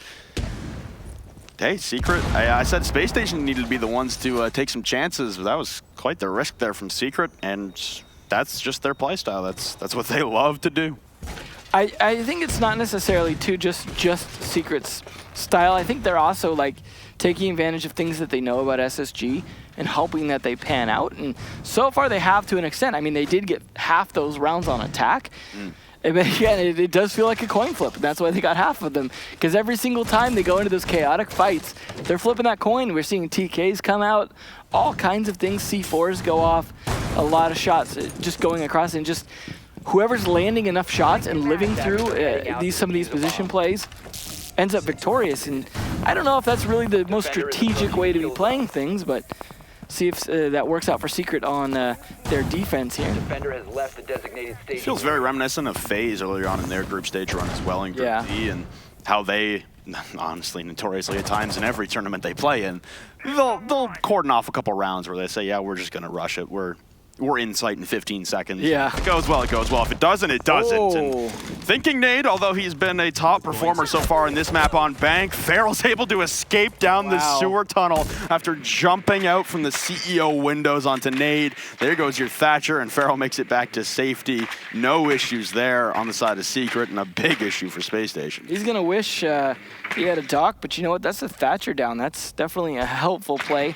I mean, they're not going to have anything that necessarily needs a Thatcher all that much, but it certainly helps to be able to clear out a lot of site utility as well. Interesting, though, that Team Secret is going without a Maestro on this site. They're just going to depend on Black Ice and Pulse, his cardiac sensor.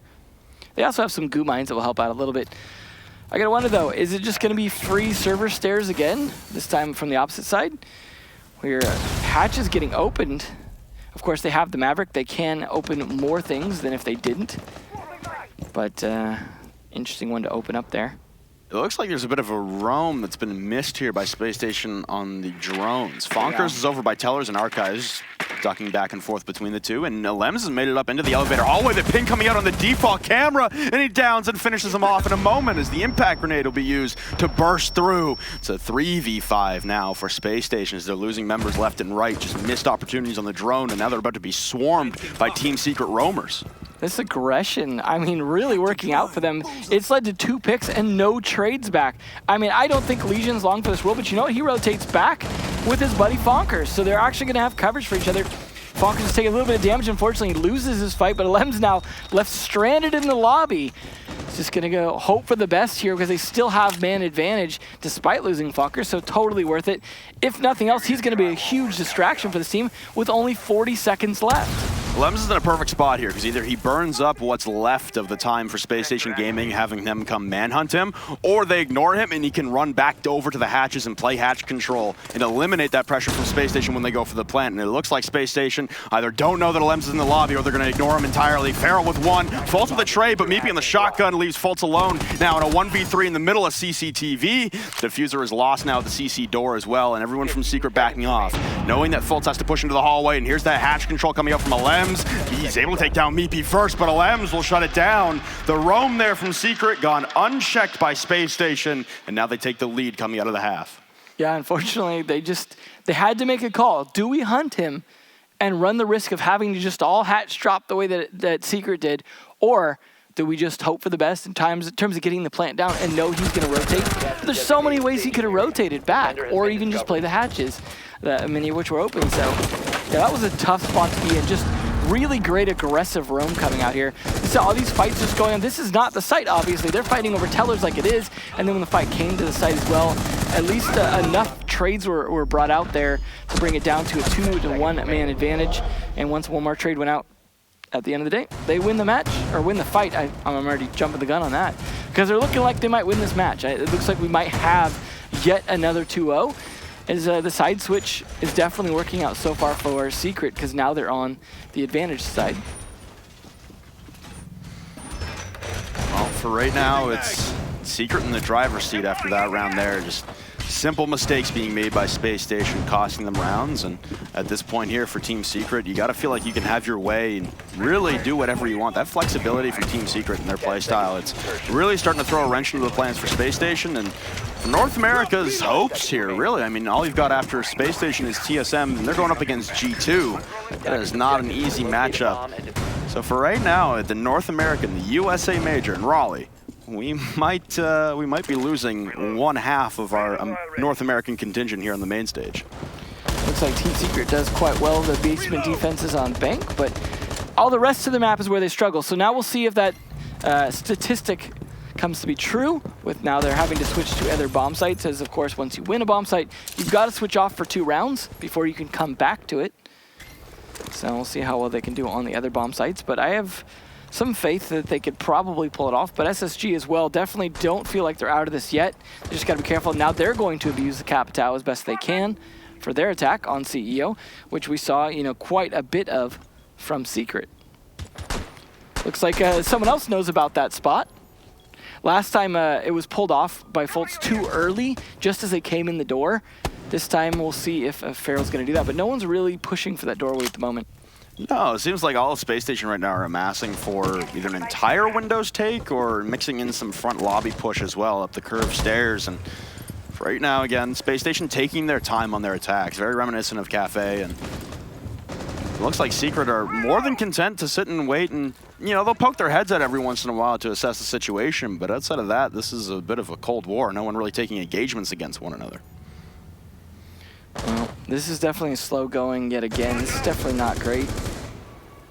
They really need to work on their time management, because I'm not sure what kind of push this even is in terms of pushing so heavily from the lobby, because it's so slow to push through that you give away the whole attack in the process. Fonkers takes a lot of damage downstairs from the flank hold on the rappel on the west windows and the north windows, and now holding the curved stairs point blank range. Leon is going to attempt to turn away from those flashbangs, but he'll still be full blinded. A frag grenade comes soaring up, but only takes about 5 HP off of Leon. So he's content to hold this. The charge through the smoke, unsuccessful for Rampy. Looking to line up another one will be Leon Gids with the TCSG. Another one comes into his sights, and another one meets his maker. Bosco to fall. It's a 3v5 now for Space Station as they continuously try to push up the endless utility being dumped at the top of the curved stairs. And this will now force Chala and Fultz to slow down a little bit as they keep throwing their lives away one by one up the stairs. The combination of Leon and Meepy just holding the top is working so good, but Fonkers goes down at least. But that's not the players you need the kills on at this point. South stairs flank though from Fultz as he pushes up, so they level on man count, thinking they low on HP, but still holding the elevator right now is Leon. He does have the Alda in front of the front desk right now, and low on time right now are Space Station Gaming, thinking they'd still on the north rappel. There goes Fultz, so it's off to Chala inside the building right now. Swung on now by Leon, thinking they with one, and they know they have diffuser. He has to rappel into the objective and get 2 kills here on 5 HP. All it takes is 1 shot from either of them, and it looks like neither member of Team Secret are going to engage until the very end. LM's on the pre-fire through the window, and Team Secret now 2 rounds away from the semifinals. Definitely a lot of that round going on Leon, but great support from the rest of the team, helping hold that position for him at the top of the stairs, the way he was able to play it. The smoke coming out from Meepy, doing a great job distracting them, keeping them from being able to push very aggressively up on top of him. But also, you can't really surprise someone too well at the top of that stairs. That's why you see it played so often, but more often than not, it used to be played from the elevator, and I think they were expecting Leon on the elevator so they could get him with a firebolt from the Capital. But no, these window play, definitely one of the things that was helping save the round a little bit for them. Fultz also deciding he couldn't push spiral stairs, he's going to rotate. That was the play there. This is the few good plays they had was the stairs play and the window play. Outside of that, it was just death on banana and top of spiral stairs all around, especially due to Leon definitely slaughtering people here. Interestingly enough, we will have an open area potentially, but it looks like a tactical timeout from SSG as they try and rethink their strategy, because now they're down, as you said, 2 away from the map going to Secret, and of course the match as well. So SSG looking really down and potentially out of this if they can't seriously pick it up. Well, it's curious as well because we're so used to games going 3 maps almost all the time at the majors. You know, there's the odd 2-0 every now and again, but we haven't seen a map 3 since Monday. Yeah, and I think we've seen only 1 or 2 3 maps this entire event. It's insane. This has definitely been, and it's like, I want to say one-sided, but it's not necessarily one-sided. It's just when a team is dominant on a map, it seems to continue. That being said, though, the 2-0s do sometimes cover the fact that some of those maps were actually pretty close. Very close. A lot of times we did go to some overtimes, maybe not as much as we would have liked, but it's definitely the case where it was just down to who can close maps, and more often than not, it's the same person on the second that was on the first map.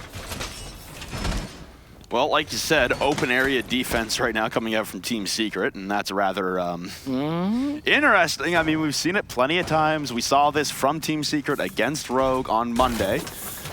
So we've seen them successfully hold this site against other teams before. It's just maybe not the most common one. And it's interesting that Teller's Archives, the usual de facto not being played at all. Is just being avoided like the plague these days. And I'd say it maybe be the 3rd site, but this is the 3rd site. Yeah. So it's just, both teams just trying to counter-strat each other in this sense. I mean, the one difference we're seeing here is the Dokkaebi being played, but I don't know if that's going to be a real big difference maker because this is not necessarily a super roam-heavy site. So I think they were thinking it was Tellers and that they were going to push upstairs, use the Dokkaebi because the Jackal's banned. Well, that's going to throw that out the window going to open.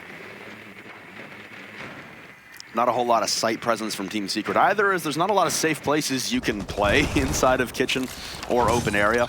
So for the most part, they'll be extending horizontally over towards tellers and archives, and they have the rotates fashioned where they can duck their way in and out of the site should they need to. And the big question for me is the nitro cells. You've got 3 of them, Meepy, Leon, and Fonkers, all having access to remote detonation explosives, and it's been a lot of vertical play from Team Secret while defending this site with nitros, and we've seen that be a double-edged sword multiple times before, maybe a nitro cell missing by a few inches, and all of a sudden it's part of your strat that you're supposed to get that opening pick, and once you can't rely on that, things start to go awry.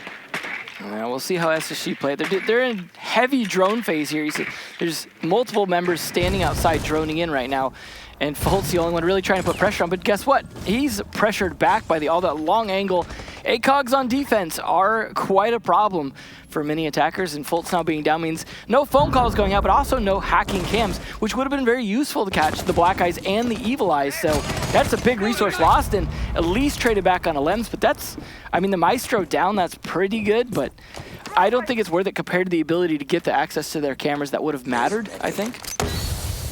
Still have Farrell playing upstairs inside of Janitor. He has his hatch open so he can bail at any point, but he's more than content to fight this, at least for the moment. Last smoke will go out as Rampy was pressing closer and closer up the stock hallway. And now Chala's going to be thermiting his wall. Yeah, Farrell needs to get out of there as fast as humanly possible. Dipping all the way to the basement now as he'll look to rotate up the server stairs. And Space Station, they lose the Dokkaebi, they lose their access to smokes on the plant attempt, but for the most part, they've come away unscathed, taking down a Lems and trading this out now. Well, this is definitely different than a just jump in the windows and let's gunfight everyone in the open area kind of a strat. But they haven't found a ton of picks just yet, just the one onto a Lems. They've already down to 40 seconds or so here to try and make this work. They don't have a lot of utility that's going to help so much with that, other than maybe being able to spot some resources with the IQ to have some idea what they're walking into in open area itself. At least there's no echo in this case, but Farrell taking down Chala means no more walls going to get opened if there was any thermite charges left in his pocket. Farrell, the smoke that escaped to the basement, came up the server stairs and domed Chala with a one-tap. So it's all down to the rush onto site. Leon will shut that down in its tracks. Meepy with another one. Diffuser surrendered, rushing into kitchen. Double door now. Is Thinking Nade anticipates the retreat there from Farrell. At least get this down to a 1v2. Has to recollect the diffuser as he's pushing through. He's got it down to the 1v1. Thinking Nade looking for all 4. Looking up the hatch, but time will expire. Space Station Gaming now on their last life. Not looking good. This isn't a situation like last map where it's like, oh, they'll switch sides, they'll bring it back. Side switch has already happened, and they're doing worse. So it is not great here. They did not get enough rounds on their defense to give themselves breathing room. And now they're definitely trying to catch their breath as best they can because it is looking like it could potentially be over. Because guess what? They won all 3 bomb sites, and now it goes back to CCTV for Team Secret. Hugely advantageous position. SSG is going to have to bring out whatever strats they were hiding in any pockets they might have had left, because everything's got to have to be thrown at this round just to stay in it. And even if they win this round, guess where they can go again? CCTV lockers. So, some great plays there by Thinking Nade especially, really trying to even that out, but just unfortunate did not have the diffuser to make it work. Celebration there for Team Secret as they're looking to get back on top. Again, this is a team that's currently in EU Challenger League against a North American Pro League team. We all know that doesn't matter too much. It sounds exciting, but this is a team that deserves to be back in Pro League already. Absolutely. Absolutely. You can say the same thing for Force, is they haven't even started Challenger League, and they already deserve to be back or to be in Pro League. Well, we might have 2 European teams with some upsets here in the quarterfinals. It's 1 round away. The good news for Space Station, though, it's only 3 rounds away. It's not a 6-1. You're looking okay here. You just got to start stringing together some momentum, and that's really been an issue for Space Station, is getting some momentum. They pieced a few rounds together in a row on Kafe. They went 2, lost 1, 2. So, you know, they've had their spurts, but they've never really been able to go on a run. Yeah. Unlike Team Secret. Well, SSG are trying the Dokkaebi again to see if they can try and hunt roamers, because of course they need to speed up their attacks. That is one way that's going to help with that, because of course, yes, the phone hangs up after about 8 seconds, but during that initial time, a lot of the defenders aren't going to necessarily hang up on it right away. So if you're pushing in aggressively with drones and you've got the phone calls going, you should be able to put a lot of pressure on the roamers on such a roam-heavy map. But that's assuming you execute on that correctly, and a lot of members have gone back to site. Even some of the roamers like Fonkers on the Mozzie. So maybe spot there from Fultz on the Valkyrie camera. Just make sure they're limiting intel. And the reinforced open area hatches are going to be an issue because you only have the thermite. So you're debating, if they're holding it heavy, we need the intel to know. That's going to stall you out a little bit longer. Same thing with the server hatch being reinforced. And Fonkers this time will be droned out on his roam over towards Tellers and Archives. And I'm not sure if he has a friend again, like a Lems, who was playing with him before. But buddy system. For right now, it's just Fonkers that we can see inside of Tellers and Archives. Lems is the top of, or in the middle of main stairs right now, and he's got to rotate. He can make it back to him if he needs to, but honestly, I think they're more about sticking their ground than they are about necessarily making it their dual Alamo, but Fonkers does fall, so actually Alem's lack of support there not helping out, and also he's forced to bail out, throw a goo mine, and then get down to answer his phone in the basement. So they're doing a good job clearing out the roamers, and still a minute 20 left. So this is not a bad start here for Space Station, especially with all 5 alive, full health. Probably the best round we've seen from them yet, but possibly their last if they can't execute on it. So a minute now ticking away against Space Station. They have 1 pick onto Fonkers. So they've eliminated the roaming pressure. They're able to cordon off all of Team Secret into the objective. There's a member, Farrell, the Valkyrie, playing inside a server. He's going to dip back to the server racks after being droned out. And it looks like Farrell's going to stand and fight. Doesn't have the ability to rotate back as his hatches are now opened up inside of site. So at this point here for Team Secret, you're banking on Farrell still killing a little bit more time. I mean, I like it. The aggression is something that's paid off for them many times. Sometimes it doesn't work, but the fact that they're stalling this out in this position, that, unfortunately, nice flank by Thinking Made, though, shuts that down. So well played. He might have just saved the round.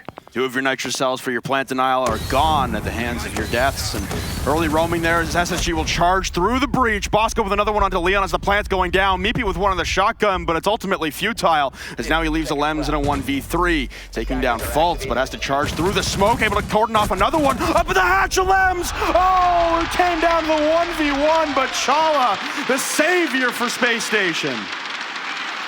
I like how they're trying to take a page out of Secret's book and just rush it in Chaos. I mean, it was good timed in that the smokes were already out in 2 different spots where they weren't trying to plant at that moment. They actually took advantage of that. It seemed like they were in the middle of thinking that SSG were going to take some more time to push. So it was a great opportunity executed on, but that really, again, came down to the wire. Just too many gunfights lost. And Secret, I can't imagine they're going to give up this last round, but, you know, interestingly enough, they're not going to go for CCTV again. They're actually going to go to CEO. The local crowd here in Raleigh, North Carolina, and everyone who's flown out to attend the event. Obviously, the 6th man behind Space Station right now, providing a little bit of moral support, some trying to send emotional their energy to the players. But for right now, it's Space Station continuing to claw back. They persevere and they survive the round there. Secret. You know, it always looks so dire for the Team Secret members who have had to clutch over and over again, and they always bring it down to very narrow margins. So it's always impressive to see the clutch factor on Team Secret. And for Space Station in this one, now you're going upstairs to CEO. I mean, this is, again, a site that didn't look so good for you on the defense. Maybe you can try and employ some of the same tactics that Secret were bringing against you on their attack. Try and rip them apart. Maybe push it to another 6-5 scoreline.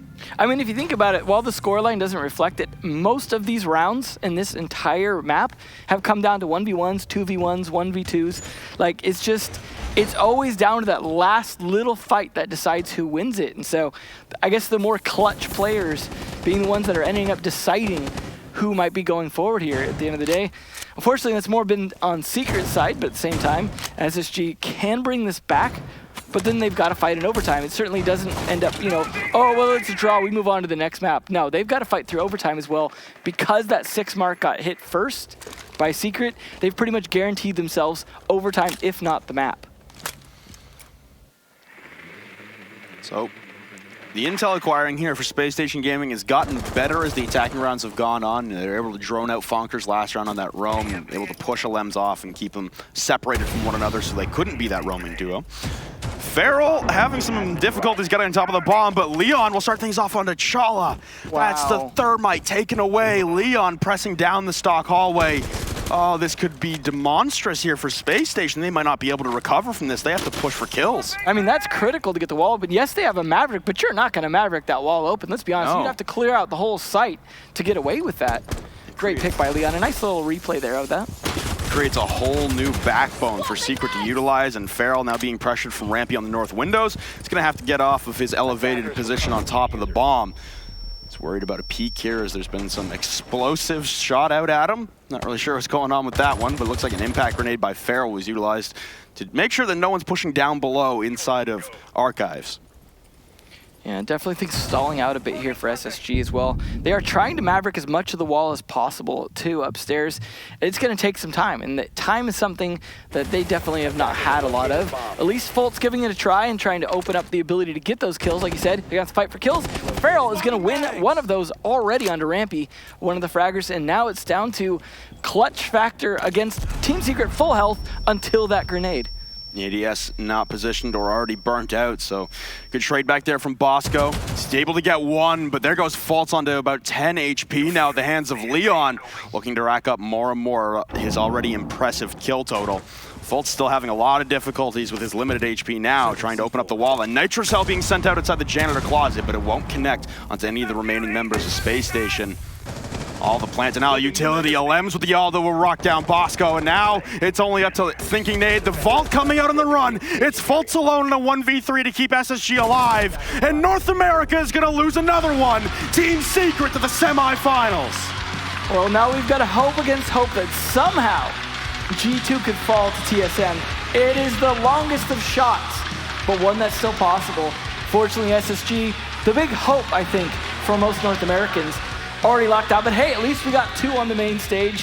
For those of you who came out here, you get to watch and support two North American teams. But as of now, it's looking very EU-centric going towards the finals. Team Secret able to pull off the upset. And I know they don't want it to be called an upset. They think they can hang with the best. But I'm upset. We know that Team Secret can hang with the best of the best, and they're just putting on one hell of a demonstration of that fact throughout this entire week. Space Station, we bid our goodbyes to you once again in the quarterfinals. Maybe not as close as the G2 game at SI, but still a miraculous run, honestly. It was impressive to see Space Station, especially how dominant they were in the group stage. And then Team Secret able to respond to that in kind here on the main stage. I want to know if we're going to see more of that Team Secret in further matches, because now it's going to be expected, but just those chaotic rushes, just the aggressive defenses, I would love to see them up against a team like FaZe as well, just to see how they do in that situation, because we saw it worked out okay for fours, but it's, I don't know, we're seeing a lot of aggression. I know sometimes people complain the meta could be a little less strat-centric, a little more frag-centric at the moment, but it's, you know, those tend to be coin flip rounds. Those grenades, though, well played.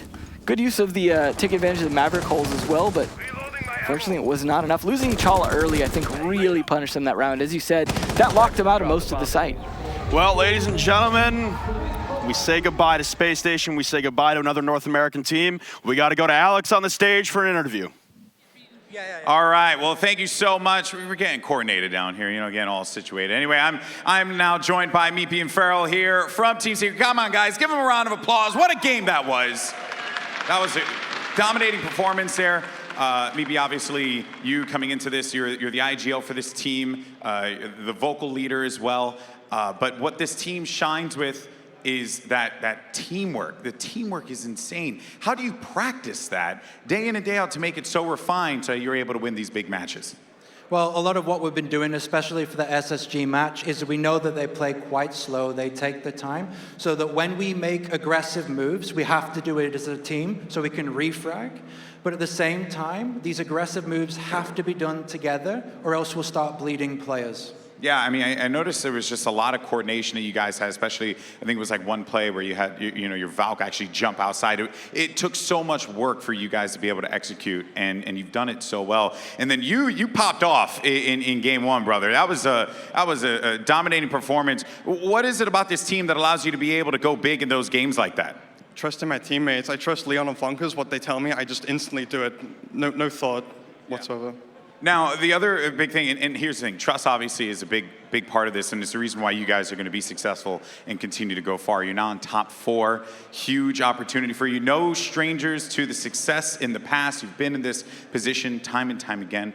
But there were also other things from that game, too, that caught my attention. Like, for example, you guys managed to get the Capital, which once you had that opportunity to use it, you put it to great use. Did you feel like going from the picks and bans, or from the bans, I should say, that you guys had a good, I guess, chance in this game? Like, you felt really comfortable with the options that you had in front of you? Yeah, we did a lot of prep work last night for SSG. We knew it would be one of the harder matches of the tournament. When it came down to the maps and the operator picks and bans, we had it all sussed out. We knew very much what they were going to ban, even though we had a little bit of VOD footage for Bank. At the same time, we knew exactly what operators we wanted and how to use them, and I think we did so quite well. Yeah, very well done, obviously. Now, moving forward here, you guys have the opportunity to be able to go all the way. Also, there's a high chance that we do not see any NA representation in the top 4. Do you feel like this is the opportunity for Europe, and also, most importantly, for Secret to be able to come out with a major win? Obviously, I have full faith that we're able to take this hold event. Us and Fours currently playing Challenge League, and we're showing to be extremely dominant. Awesome stuff. Well, guys, I want to, again, shake your hands and tell you good job. This was an incredible performance. Once again, guys, Team Secret, what a run they had. But now let's send it over to the desk to break it all down for that.